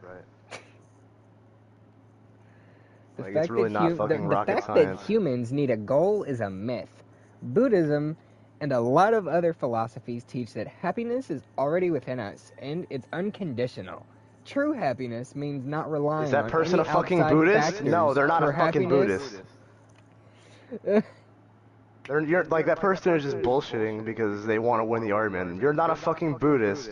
You're a fat fuck who's never worked before, so you don't know what it's like to get that first fucking paycheck and be able to spend money on something you want. Because you're a fat fucking loser who lives in your fucking basement. You've never worked for anything to achieve any sort of fucking goal. True happiness means not relying on any outside factors for happiness, like You're money, paid for! goals, Your parents pay for you! relationships, distractions, substances, etc. That person is so fucking paid for. Like, they've literally never had to spend any money on anything because someone buys it for them. So they don't know what it's like to be able to work towards a fucking goal, to have something you want. Oh my god! What? He doesn't understand that all of these philosophies are the philosophies of leaders. The ones who want to...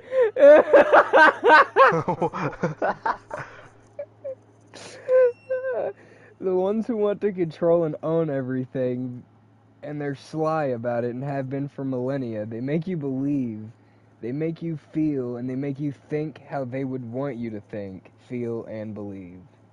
This isn't about people back in the day, but about staying... God damn it, my fucking keyboard's in the way. Go away! The point isn't about people back in the day, but about staying average to the population. It has a lot to do with your starting point. Every little bit helps, so if you are better or wealthier than the next household, you get an advantage that will get you into places to reassure your place in society. When every kid starts the same, people are more motivated to try things. The education system in Asia tries to do this by forcing uniforms, making everyone equal so that no one gets fucked up by someone who is just slightly better, at least in school. And it works pretty okay for most younger kids. However, later on, things start to shift towards your places and ranks in the world. Would this not be the case in today's society? Absolutely. Absolutely not.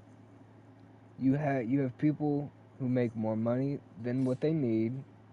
They're still buying more land, houses to have more money and places in society. Something you have to work for years, they get it in seconds. And their kids gonna be forcing the same thing on your kids.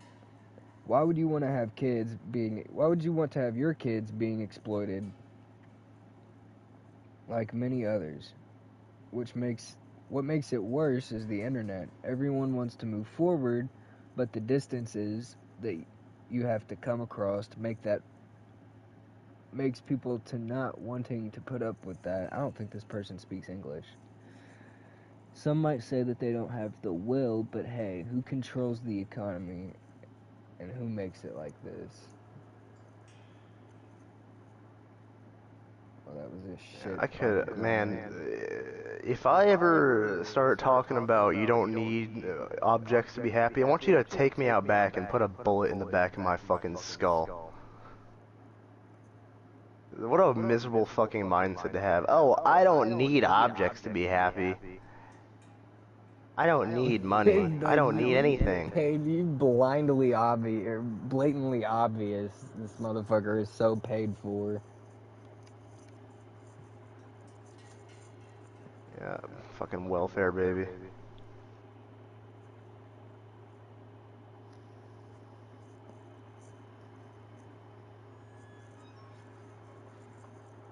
Oh, that's just great. I shouldn't have done this.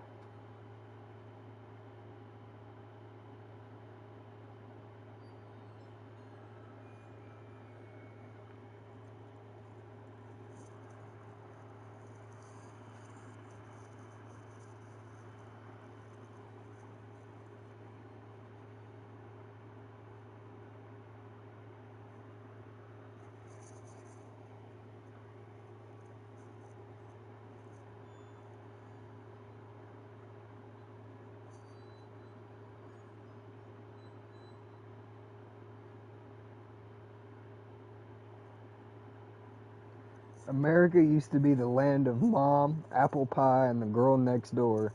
Now the mom is thrice divorced, the apple pie is frozen, and the girl next door is strung out on fentanyl.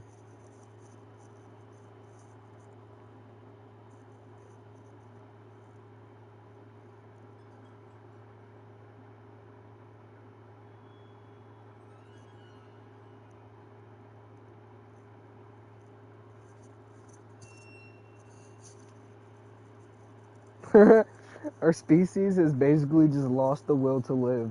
Turns out we never needed to worry about the various possible apocalypses. We were all just gonna lie down and die of our own free will.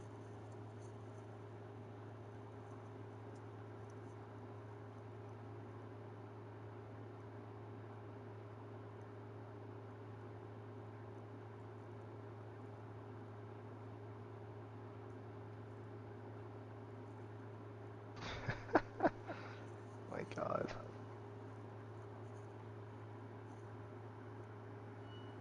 Imagine being so pussy-coated that you have a fucking... you genuinely believe that that you would be happy if you didn't own Homeless. anything. You would be happy homeless, without any clothes, without any blankets, without a can of Vienna sausages, nigga. Like, imagine how fucking happy you would be. Sitting outside in the fucking freezing rain. Like, bro. I fucking hate these people who are like, well, technically, these people, these philosophers, you fool! You have been fucking sold a false bill of goods just like you're preaching everyone else has.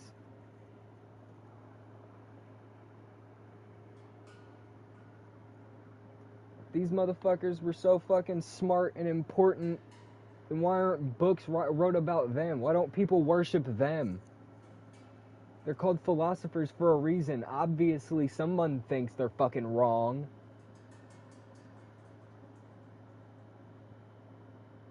If everything they said was cut and dry, they'd be called fucking truthers.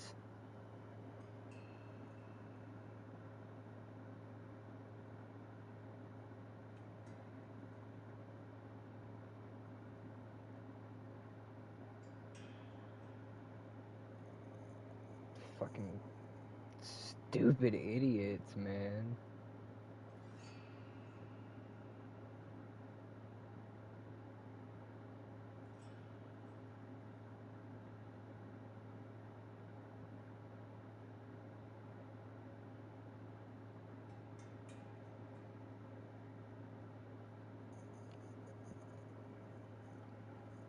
untidy or as lazy. But clearly, these women were The problem is not the young single mothers. The problem is that the fathers of the kids that the young single mothers have don't take accountability for the kid, and they don't help raise the kid.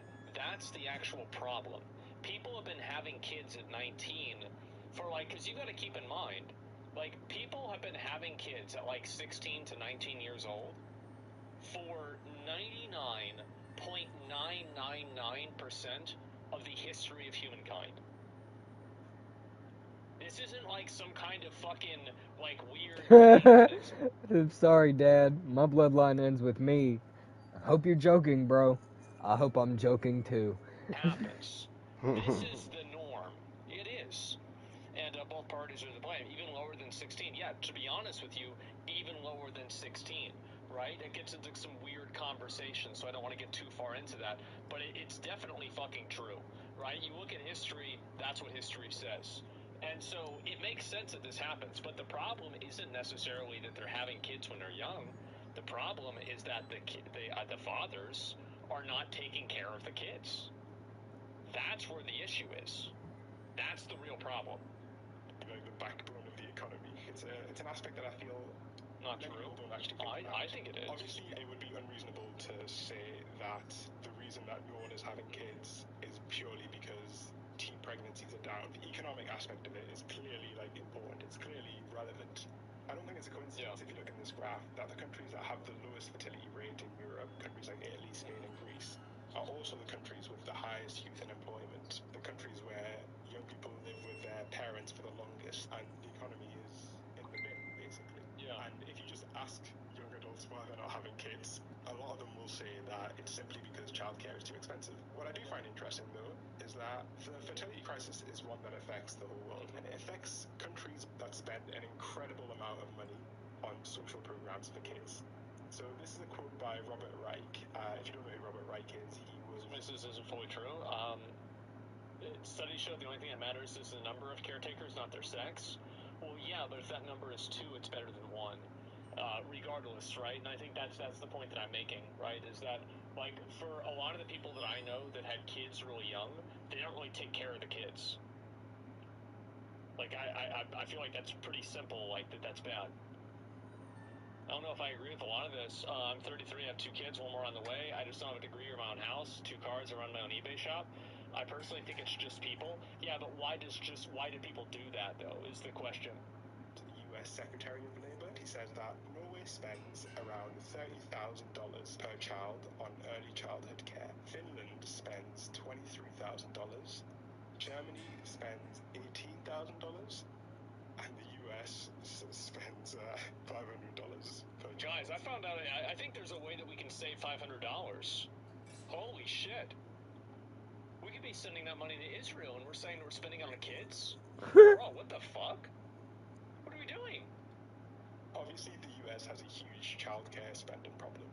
It just doesn't want to invest in young children. But Norway, which is spending incredible amounts on early childhood care, is still seeing a below replacement birth rate. I guess I can probably just say, I kind of don't want to hide it a whole lot. Is so I've been having problems recently, I remember the day that I ended my stream early.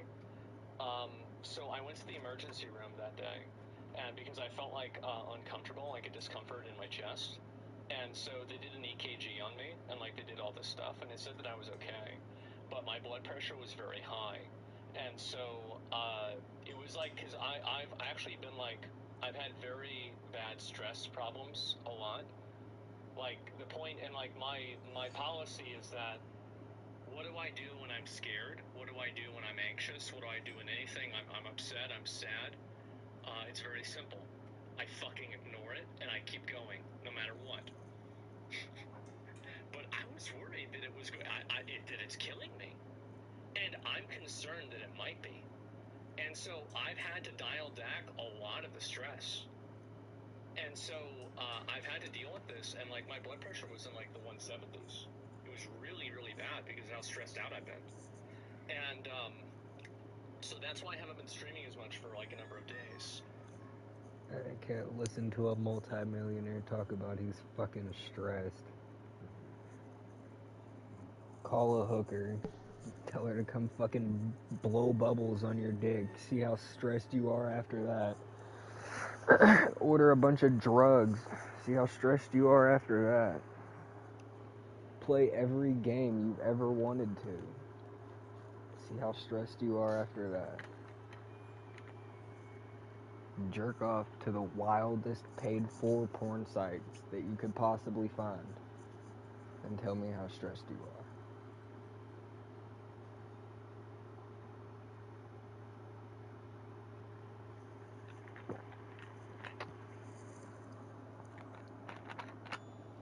Shit, you could go on the black market and buy a person,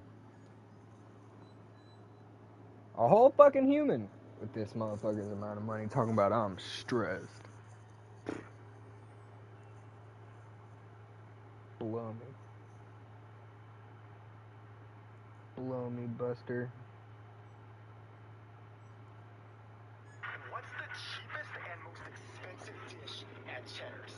Okay, the cheapest item at Cheddar's is their veggie Philly for $8.54, but it is a lunch special, so you gotta go. A vegetable Philly is just mushrooms and Swiss cheese. PM. It looks like it's got mushrooms on it, queso. No, those mushrooms are as hard as a rock. And the bun, there's honestly too much bread. Try their fries. Those are pretty good. Very potato-y. It's cheap, but I'll pass. Now, the most expensive dish, the 14-ounce ribeye steak for $21.29. Medium rare. Wow, I can cut this with one hand. Maybe not.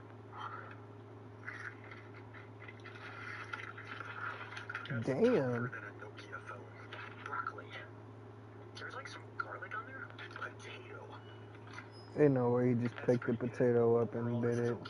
This motherfucker's gotta be Irish. So this man has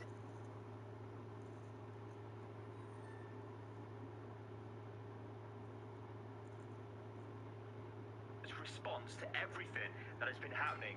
This is it. The game director's response to everything that has been happening with Helldivers 2 Escalation of Freedom, and its response and a comment on the balance in the game, and of course the balance direction. So we're going to break all of this down. Now of course we've been waiting for this for quite a long time. We want to know what the devs are doing. We want to work it out. We want to see what they're saying. We want to see how they're responding to what has been going on. And we're going to take a look at this thread because yeah, this literally just dropped. You guys can see 21 minutes ago.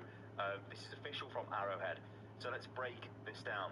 Fellow Helldivers, I want to directly address the feedback you've raised about the Escalation of Freedom update. We've spent the last week listening to feedback, reflecting about the path ahead for Helldivers 2, and how we want to continue developing the game. In short, we didn't hit our target with the last update, or the latest update. Some things we just didn't get right, and other more fundamental inconsistencies in our approach to game balance and game direction. So that is an admission. The balance is broken, right? And the game is, the direction is all over the place. You kind of don't know what you're going to get from Helldivers. I think on the one side, you've got the players that want the OP weapons, the hordes of enemies to mow down. And then on the other side, you've got the balance devs seemingly want to make it more of like a realistic mill sim in a lot of ways, although a very live mill sim. And then they just don't compute. They actually don't compute, and they don't go together. If anything, it's a failure to understand the reasons why the game became so popular. But anyway, that's an admission, so that's fine. Then goes on to say, all of that is on us, and we're going to own that. As many of you have pointed out, we agree, what matters now most is action, not talk.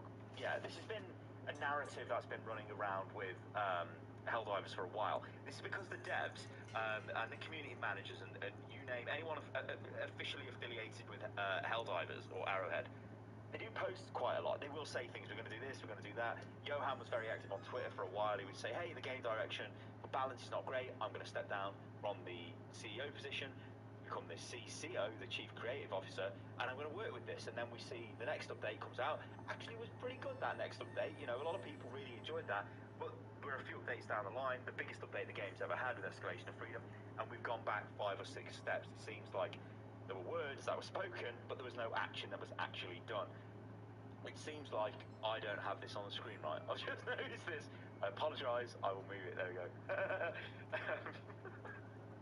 That would have sent me wild. If I was watching this video and I noticed that black line to the side there, I would have been like, what is this guy doing? He can't even frame it properly. What an idiot. Anyway, yeah, things were said. Action was not taken. Action needs to be taken, right?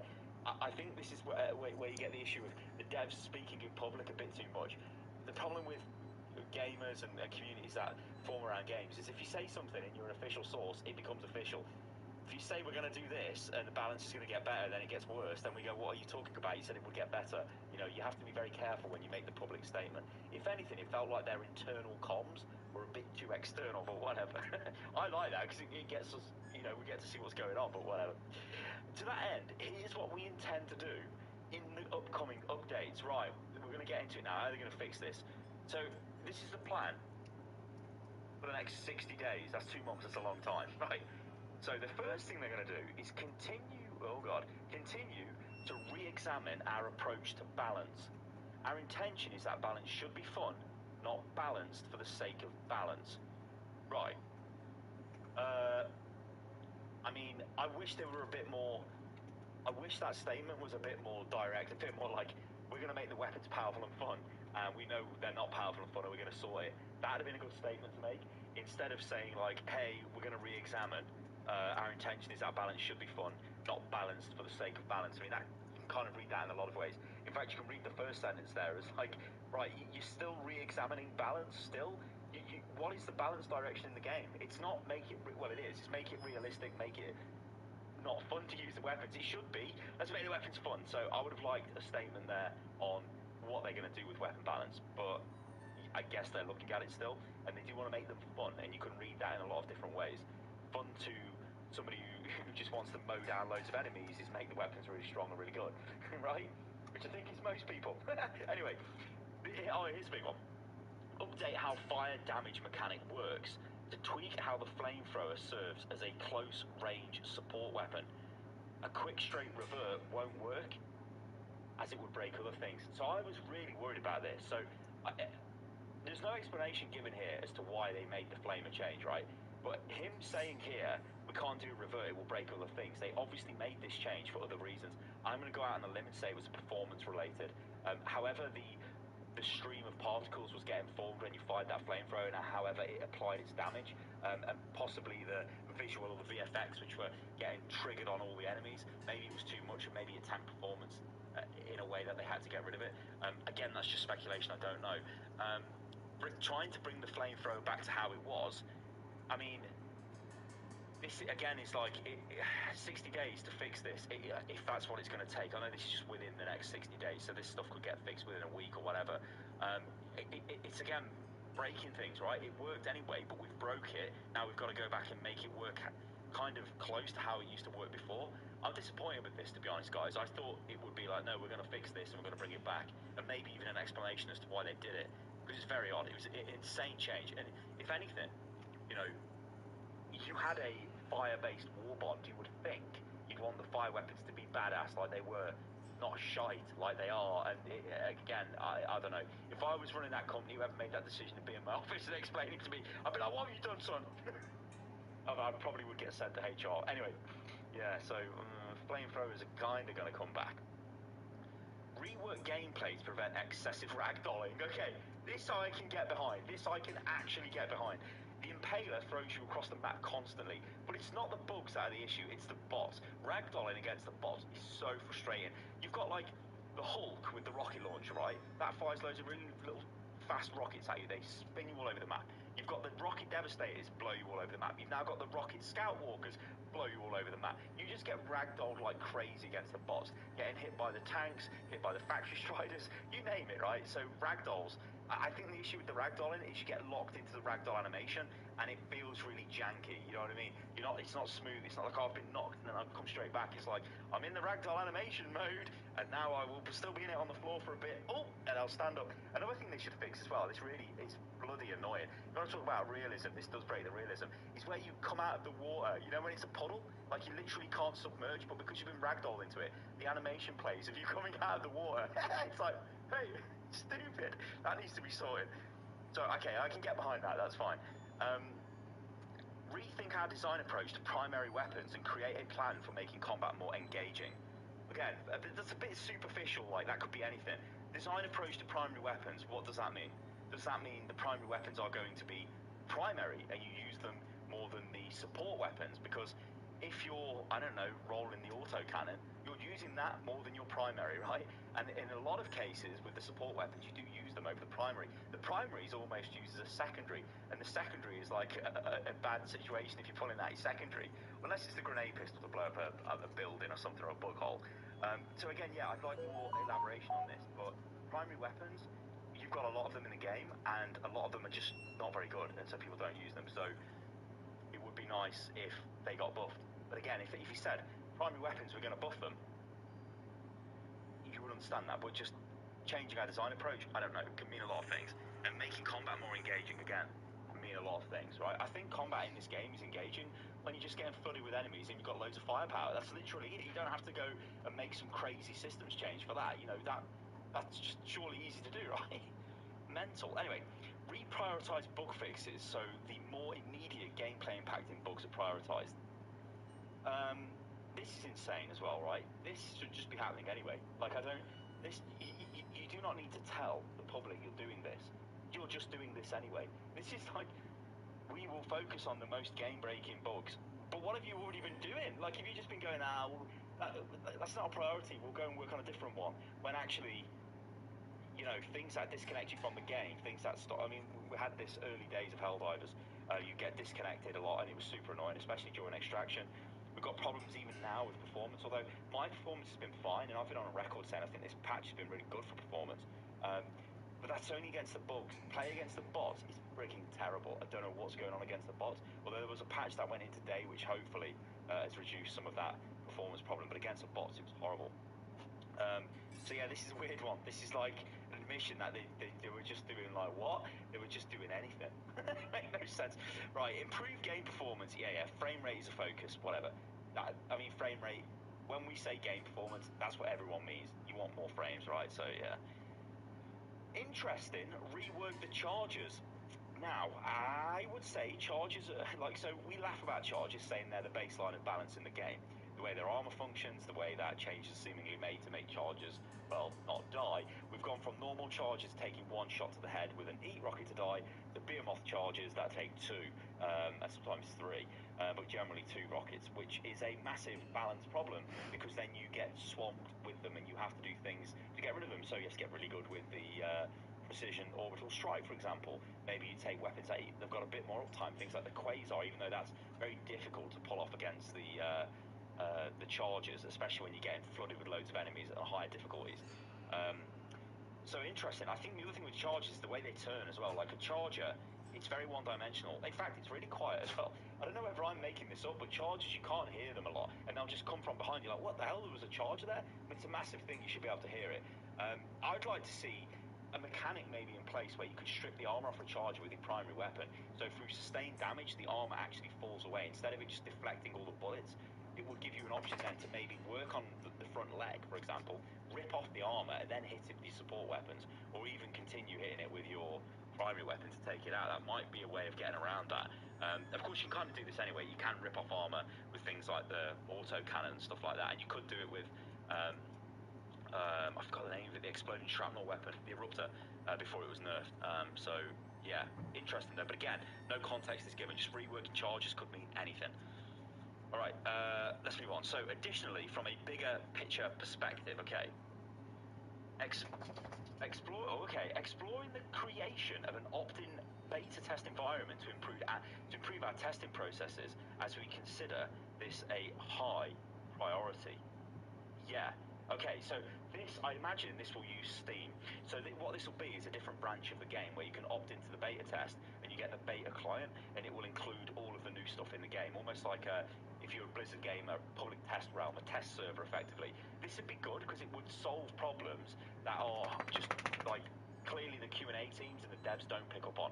Because you have to remember, once the game update is put out to the public, within a minute, or like within 10 minutes, there's more gameplay hours on that new content than the devs could ever get, because the devs have only, there's only like 100 or so devs. There's not like 40,000 of them that log on to play the game straight away when there's an update. So Yeah, you can understand that. But I think this is definitely a high priority. I think this will solve a lot of the issues, because if we could get on and test stuff, like, you imagine the feedback immediately would be flame weapons are garbage, guys. What's going on?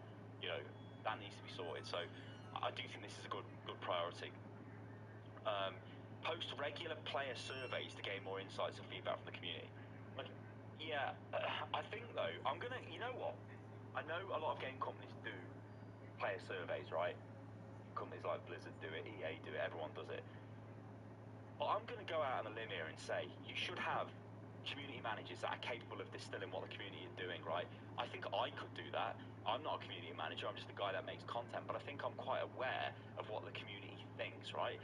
And it's simply through reading Reddit, being involved, playing the game at a higher level, and just, you know, being in and around the game. You can understand the community's frustrations. Not to say that everything I think is great and fine, no, it's not. But I don't think having the need to try keep going out and like issuing player surveys is necessarily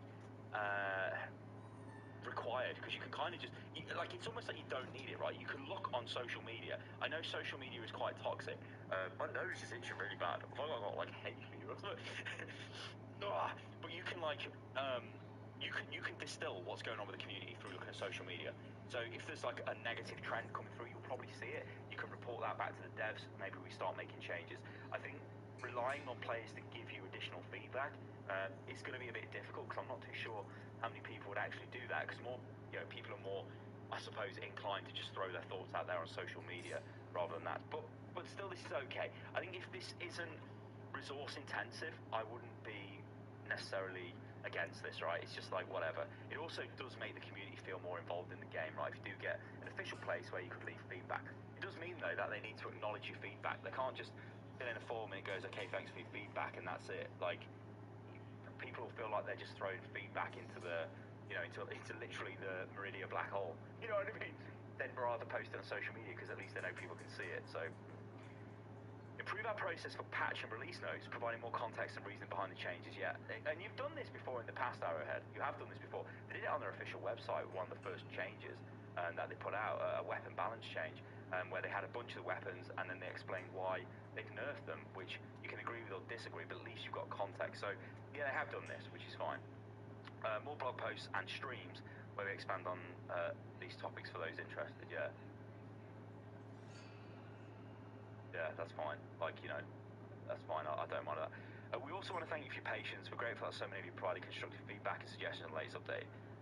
Mikhail, game director. So yeah, I guess we'll take a quick look at the some of these comments to see what people kind of break down and what they think. So, rework the chargers.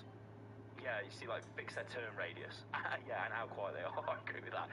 This person says fix the radius, fix leg weak points, randomly speeding up, gliding with walls and obstacles. They do get stuck quite a lot, don't they? You get the chargers sitting on like one of those little rocks and it doesn't move. Fix area bugging out when they walk into certain geometry, teleporting or climbing up vertical walls, and then but not being a weak point. Scale the behemoth down. You see, the thing is though, the flamethrower would have annihilated these. This is the thing. The flamethrower is really good against the chargers, and once you got good at using it, you could bait the charger to come at you, even if it was a behemoth one. Dive behind it, set it on fire, and basically take it out really quick. And that, I think, is fun gameplay, because you brought a very specific weapon to do that job, but they just removed that from us because it gives you no reasons. Yeah, I think that's fine. So we've got a bit of a quote here of some of the things that they want to do. If they're for real this time, this does sound pretty promising. I'm confused about why reverting the fire would break other things, though at minimum, they really should fix the visuals of the new fire, because it truly looks terrible now, it does. Especially when it bounces, it's appalling how stupid it looks, regardless of how you feel about the balancing choices. And this use says, most probable the torture and the crisper were killing the chargers, the same way as the flamethrower, maybe slower, but still. So if they would revert that, they might think that those weapons would be OP. I don't know. They won't revert, because then the new fire weapons in the Warbond would be able to kill chargers, like the flamethrower. This is 100% the only reason. I refuse to believe otherwise. I mean, yeah, you could think that. But again, like, I'm going to go on the side of it's performance related, it's got to be. Because in no world would you sit there and go, let's nerf the flamethrowers and make them look visually terrible. Like, what is that decision? That decision just can't even enter your brain, can it? Like, what the hell? it sounds good. We'll see. 60 days for a charge of ragdoll reworking is open. I mean, and no, they've not said it's going to be 60 days. They just said in the next 60 days we're looking at all this stuff. Nice words, but this is easy the second, if not third. Oops, we made a boo-boo, and we'll talk about change community address. It kind of is, yeah. If you guys have a vision and want to keep the core 5,000 players, that's fine, and your prerogative, but you need to decide what direction it's going to and clearly communicate it, then do it consistently, yeah. I don't know, like, I think, I guess we'll end the video at this, but I think we do know that Arrowhead came with more of a, you know, a light milsim approach to Helldivers 2. That audience is not as big as just straight up action game shooting, right? Okay, we can really dumb this down and go look at the Call of Duty audience, look at something like, I don't know, the Arma audience, right? Arma is probably showing my age talking about Arma. I'm sure there's better. Is it Squads, a milsim game as well? I'm not talking extraction shooters here, by the way, I'm just talking straight up military simulators, hardcore games. Their audience size is nowhere near the size of COD, which is just like an over-the-top action FPS shooter game, you know, whatever. We know what COD is. And I think the devs are almost caught in between two here. They've made the first one, that is the milsim, but actually all the idiots like us have turned up and gone, oh yeah, we like blowing stuff up. And there's a lot of us, and they've gone, oh my god, we've broke records here. We've captured the magic, but we didn't really understand what the magic was, so we've kind of reverted back to our old way of trying to make things a bit more balanced and taking the fun out of stuff, and it's not as over the top, which by the way is contrary to all of the humour in the game. It's like totally over the top, isn't it, the way everything's delivered. So yeah, they do need to make a decision. Do you want the big audience? Do you want the dedicated audience? End of the day, whatever they do, it doesn't really matter, because this game has been a success. The studio has been a massive success. I'm sure a lot of the guys involved have become very wealthy because of this. So it is like, which one do you want, Arrowhead? But it is terrible at the moment that we're kind of bouncing between the two. So yeah, we'll see. And I guess we'll leave it at this. Less talk, more action. That is exactly what we need to see. Alright guys, thanks for watching the video. I hope you enjoyed that. As ever, I'll keep you up to date with everything Helldivers 2. And yeah, let's see what the next update is going to be, because it's probably going to be quite an interesting one. Alright guys, I'll catch you on the next one. Oh, and do remember, if you would like one of my, my extra large mouse mat, I can't show you because it's like on my desk. I'll put a picture on the screen. You can go check that out. It does support me directly. They are limited edition as well, so they will sell out. And it's obviously Helldivers inspired, if you'd like to pick that up. Alright guys, thanks for watching. I'll catch you on the next one. See you soon.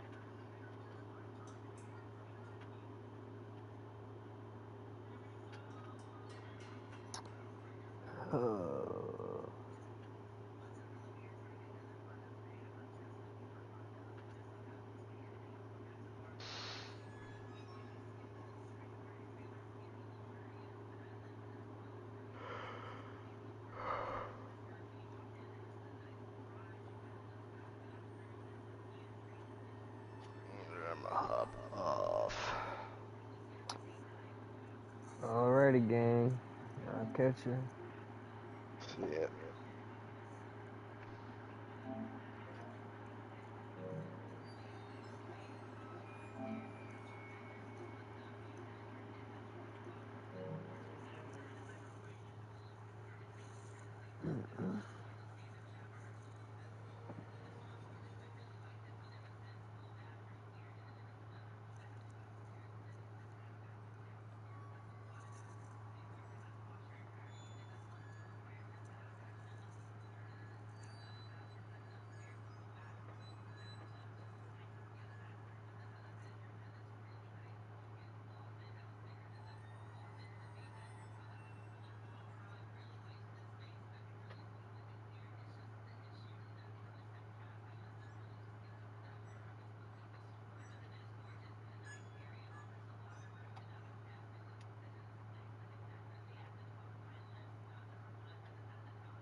Fucking mouse keeps trying to get in these damn chips.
Hold on to your Asgard.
was mysteriously revived when his friends were just walking through a ghost town. Bertram is secretly one of the Pinkertons. In the last mission of Red Hood Redemption, while the ops are attacking the gang, you can see him hiding in the trees. Also, this line can be found in the game files. I hate that Hood Morgan motherfucker. Bertram, there is a hidden reason why Micah made Twinkerbill and Hood Morgan meet up at this house. As the three are about to go rob some dynamite, Micah reveals that he's not coming along. If you climb up here and enter the house, you'll see why. This is in fact Micah's secret lover. There is Arthur's opinion on racism changes with Hood on it. People aren't the same, sir. I mean, white people are the same. No blacks, Irish, Italians, good and bad, no. White people are the same. Okay, convinced. Look at that. The two camps united. Arthur's opinion. Hidden in the tall trees are the bodies of the missing Blackwater athlete. Towards the end of Red Hood Redemption, Arthur can find Charlotte Balfour, who's obviously doing pretty bad. Their encounter shows what kind of manhood Morgan truly is. There anything left for you to eat? Nothing. How about you eat this? Towards the end, the Blackwater bust-off happened in May 1899 when the Van der Linde gang tried to rob a ferry. Things were going well until the Pinkertons turned up with support from 12. They started blasting at each other, which resulted in many deaths. Also, Daddy Dutch shot a defenseless girl in the head. Blackwater, at the start of Red Hood Redemption, Arthur's son cannot be seen as he went missing just days before. There were people who claimed to have seen a bearded man with hair loss kidnapping the little boy, possibly with the intention of molesting him. This led to Hood Morgan thinking Twinkerbill was the mysterious kidnapper, which is why they had a difficult relationship. At the start, something changes in this scene if Arthur has Hood on her. They are good. They smell like filth, huh? So filth has got to be this filth has got to be this Yeah, I'm Daddy Dutch. Show this. Hood Morgan discovered that Trelawney had a family. The Trelawney. The Trelawney! Are you staying now, Daddy? I bet you regret bumping into him after these two motherfuckers came out. Hood Morgan rizzed little Jack. Hey, Jack. Hi. My strong is in a fatal condition. Did you give CPR? Cut it out, Morgan. Game is game. Hood Morgan rizzed. Hood Marston met the same bear twice.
whenever, like, drugs are mentioned, uses this picture.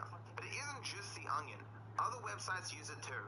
This is like the, hey, you want a picture of a guy using meth? This is the stock image for you. It's on like every single website, and every single time it's used by anyone. People in the comments are like, hey, that's tough after a year. That guy's falling on hard times, man. His inability to stop the whole reaction meta or whatever harming people. It's really good at it. You know, funny. The Onion, whenever like drugs are mentioned, uses this picture. But it isn't just It's The Onion. actually Other very websites funny. use it too. This is like the, hey, you want a picture of a guy using meth? This is the stock image for you. It's on like every single website, and every single time it's used by anyone. People in the comments are like, hey, that's tough after a year. That guy's falling on hard times, man. His inability to stop the whole reaction meta or whatever harming people is truly good at him. You know?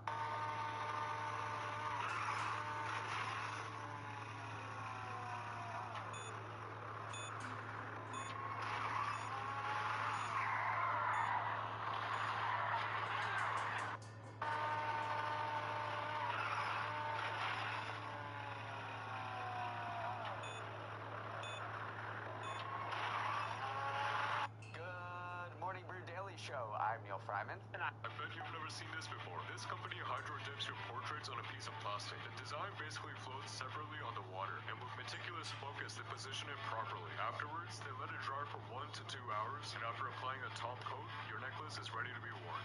Bet you... Yes. Yes. Maybe if you turn on the music or something. What does music have to do with it? This is your car. Can you, bro? Can you? Yes.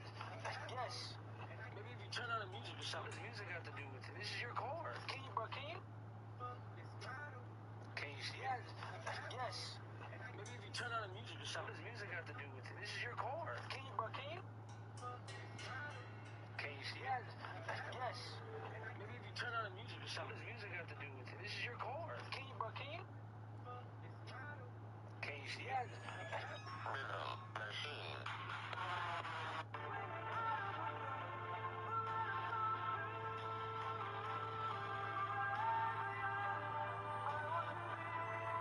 I'm out of it.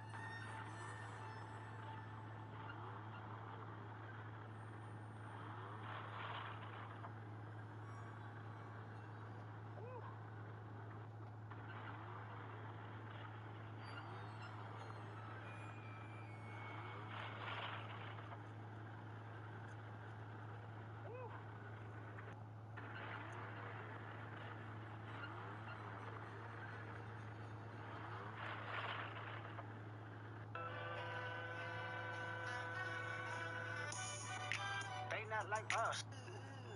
What's that? What's that?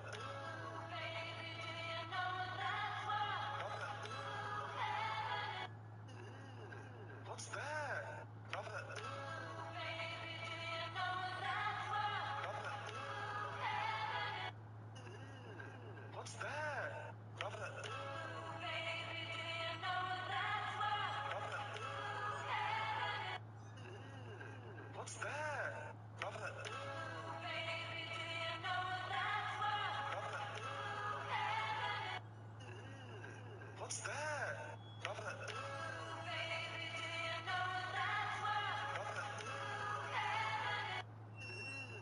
What's that?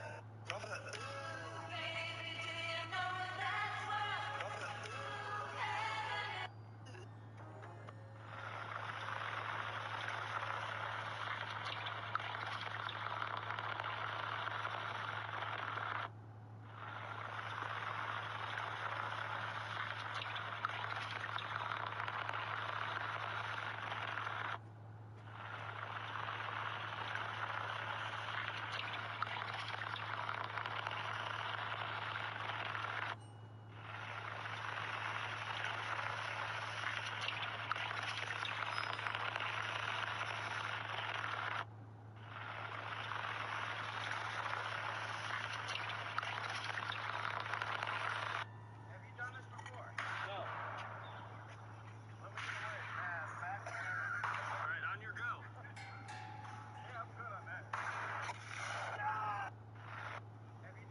mind my standing? Check him out. Thank you. Of course. What's that? Ribeye? Drop it. The whole thing. Drop the whole thing. What's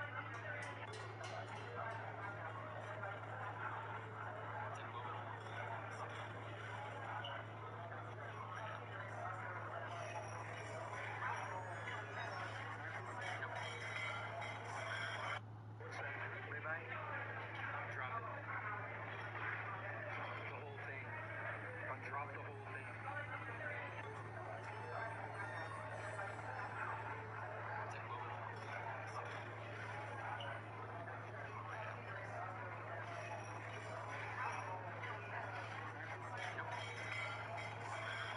What's that? Ribeye? Drop it. The whole thing. Drop the whole thing.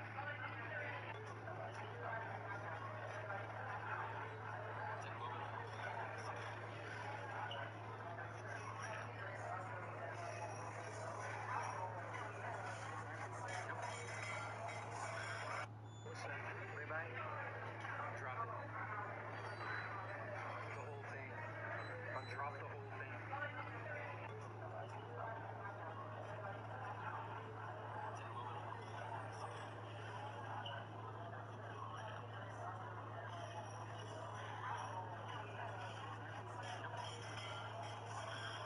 What's that? Ribeye? Drop it. The whole thing. Drop the whole thing.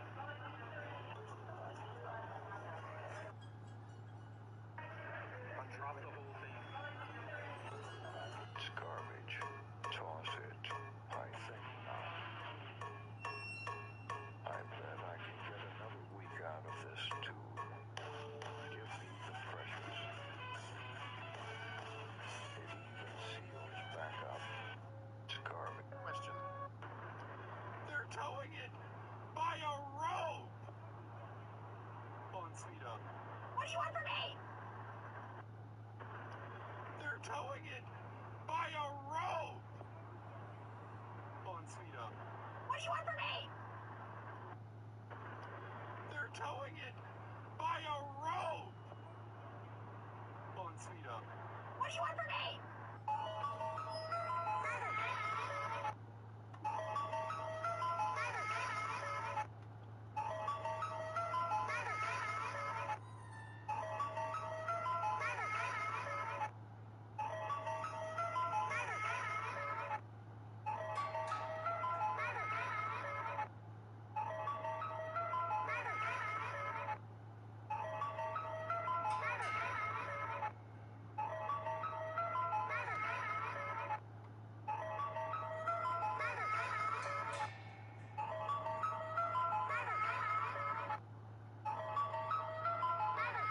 August 8th, on this day in 1786, the U.S. monetary system was established. We're frequently asked if we can print money, and there's two answers to that. We could, but the government frowns on it. So I'm doing the best we can. This is as close as we can come to printing money. And after we got going here, we just decided that this probably would have looked a little bit better if we were using green ink for this.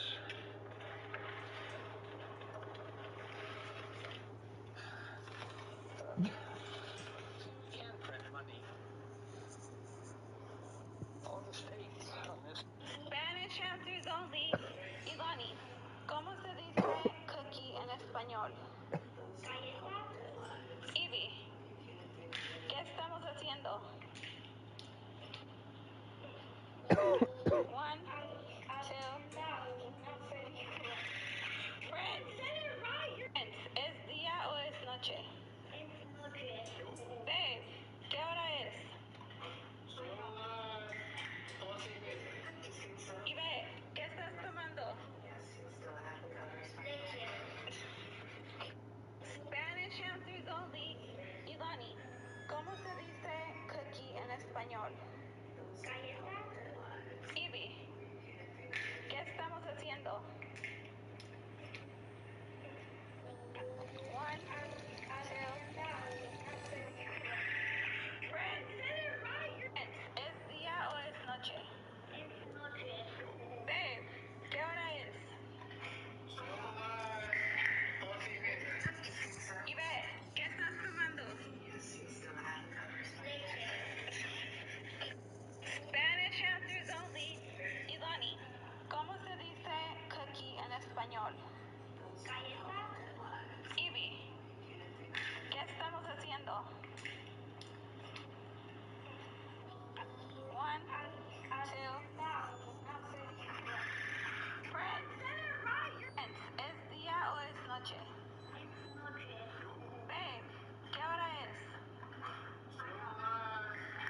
after that?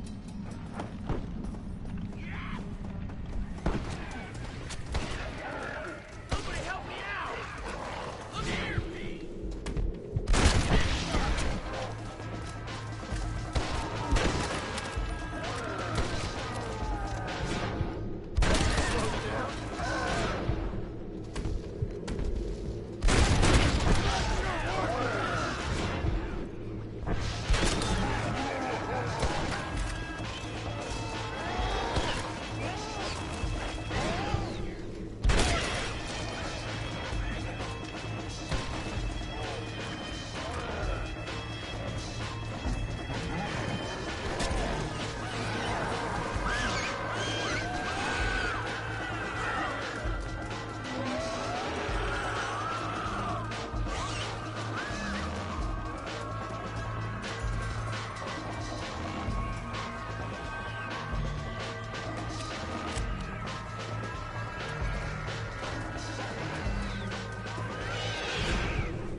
About time.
Thank God.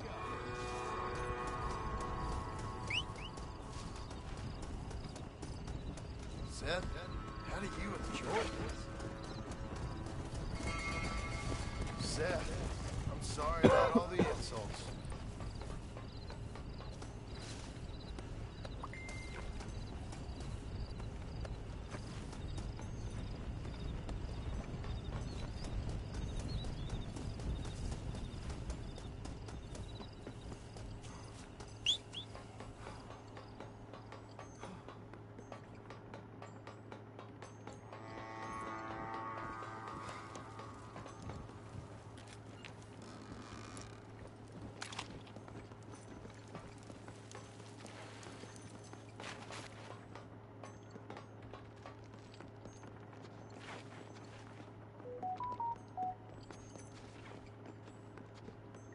Damn, is it not down here?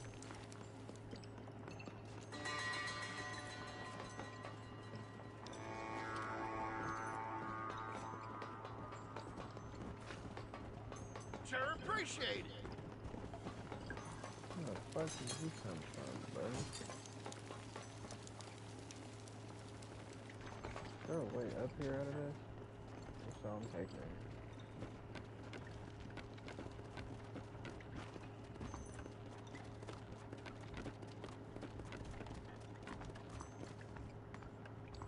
Out of the way! Out of the damn way. Aw, damn. That's unfortunate. There's no way up. Ah!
How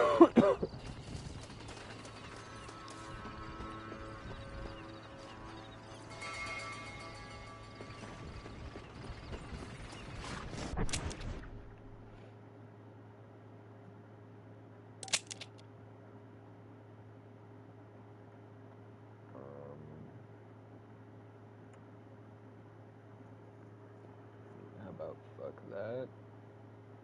And we'll just fast travel. Go!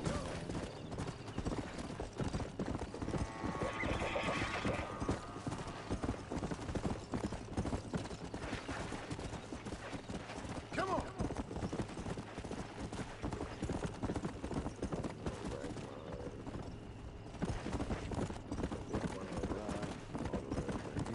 Let's go!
Well, Seth, sorry to interrupt your party. Hey, John, come join us. We're having a jig. John, have you met Mary Lou? What a grand scene. Did as you asked. It cleared out the rest of the graveyards. Doesn't seem to have done much good. Good? Good? Good? Is Dad good? Are you good? Stop with your nonsense, you annoying fool. What's going on? The world's turning, John Marston, and the moon with it. Woohoo! Day follows night, and hate follows love. Oh. Okay, you asked for it, Seth. You either stop dancing and start talking, or prepare to join Moses and the rest of these freaks. Are you constipated, John? You look very angry.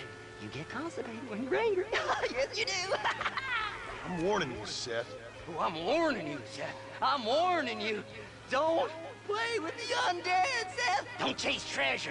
Don't waste your time searching for treasure and discover only a glass eye. Glass eye. Well, warn all you want, cowboy.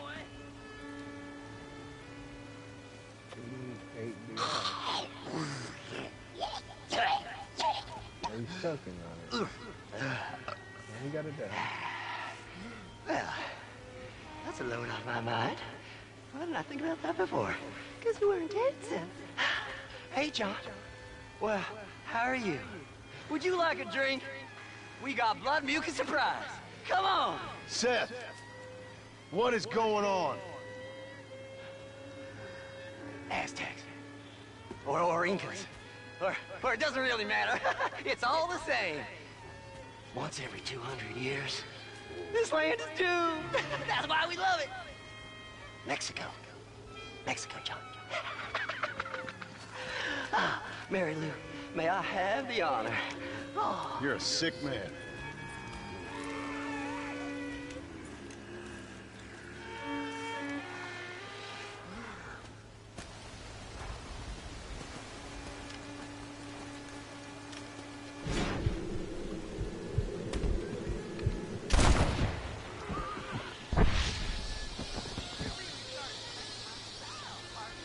Don't you give me those goo-goo eyes.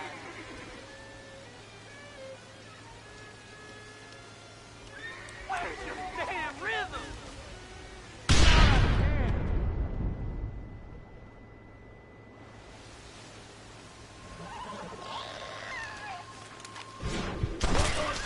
Next time.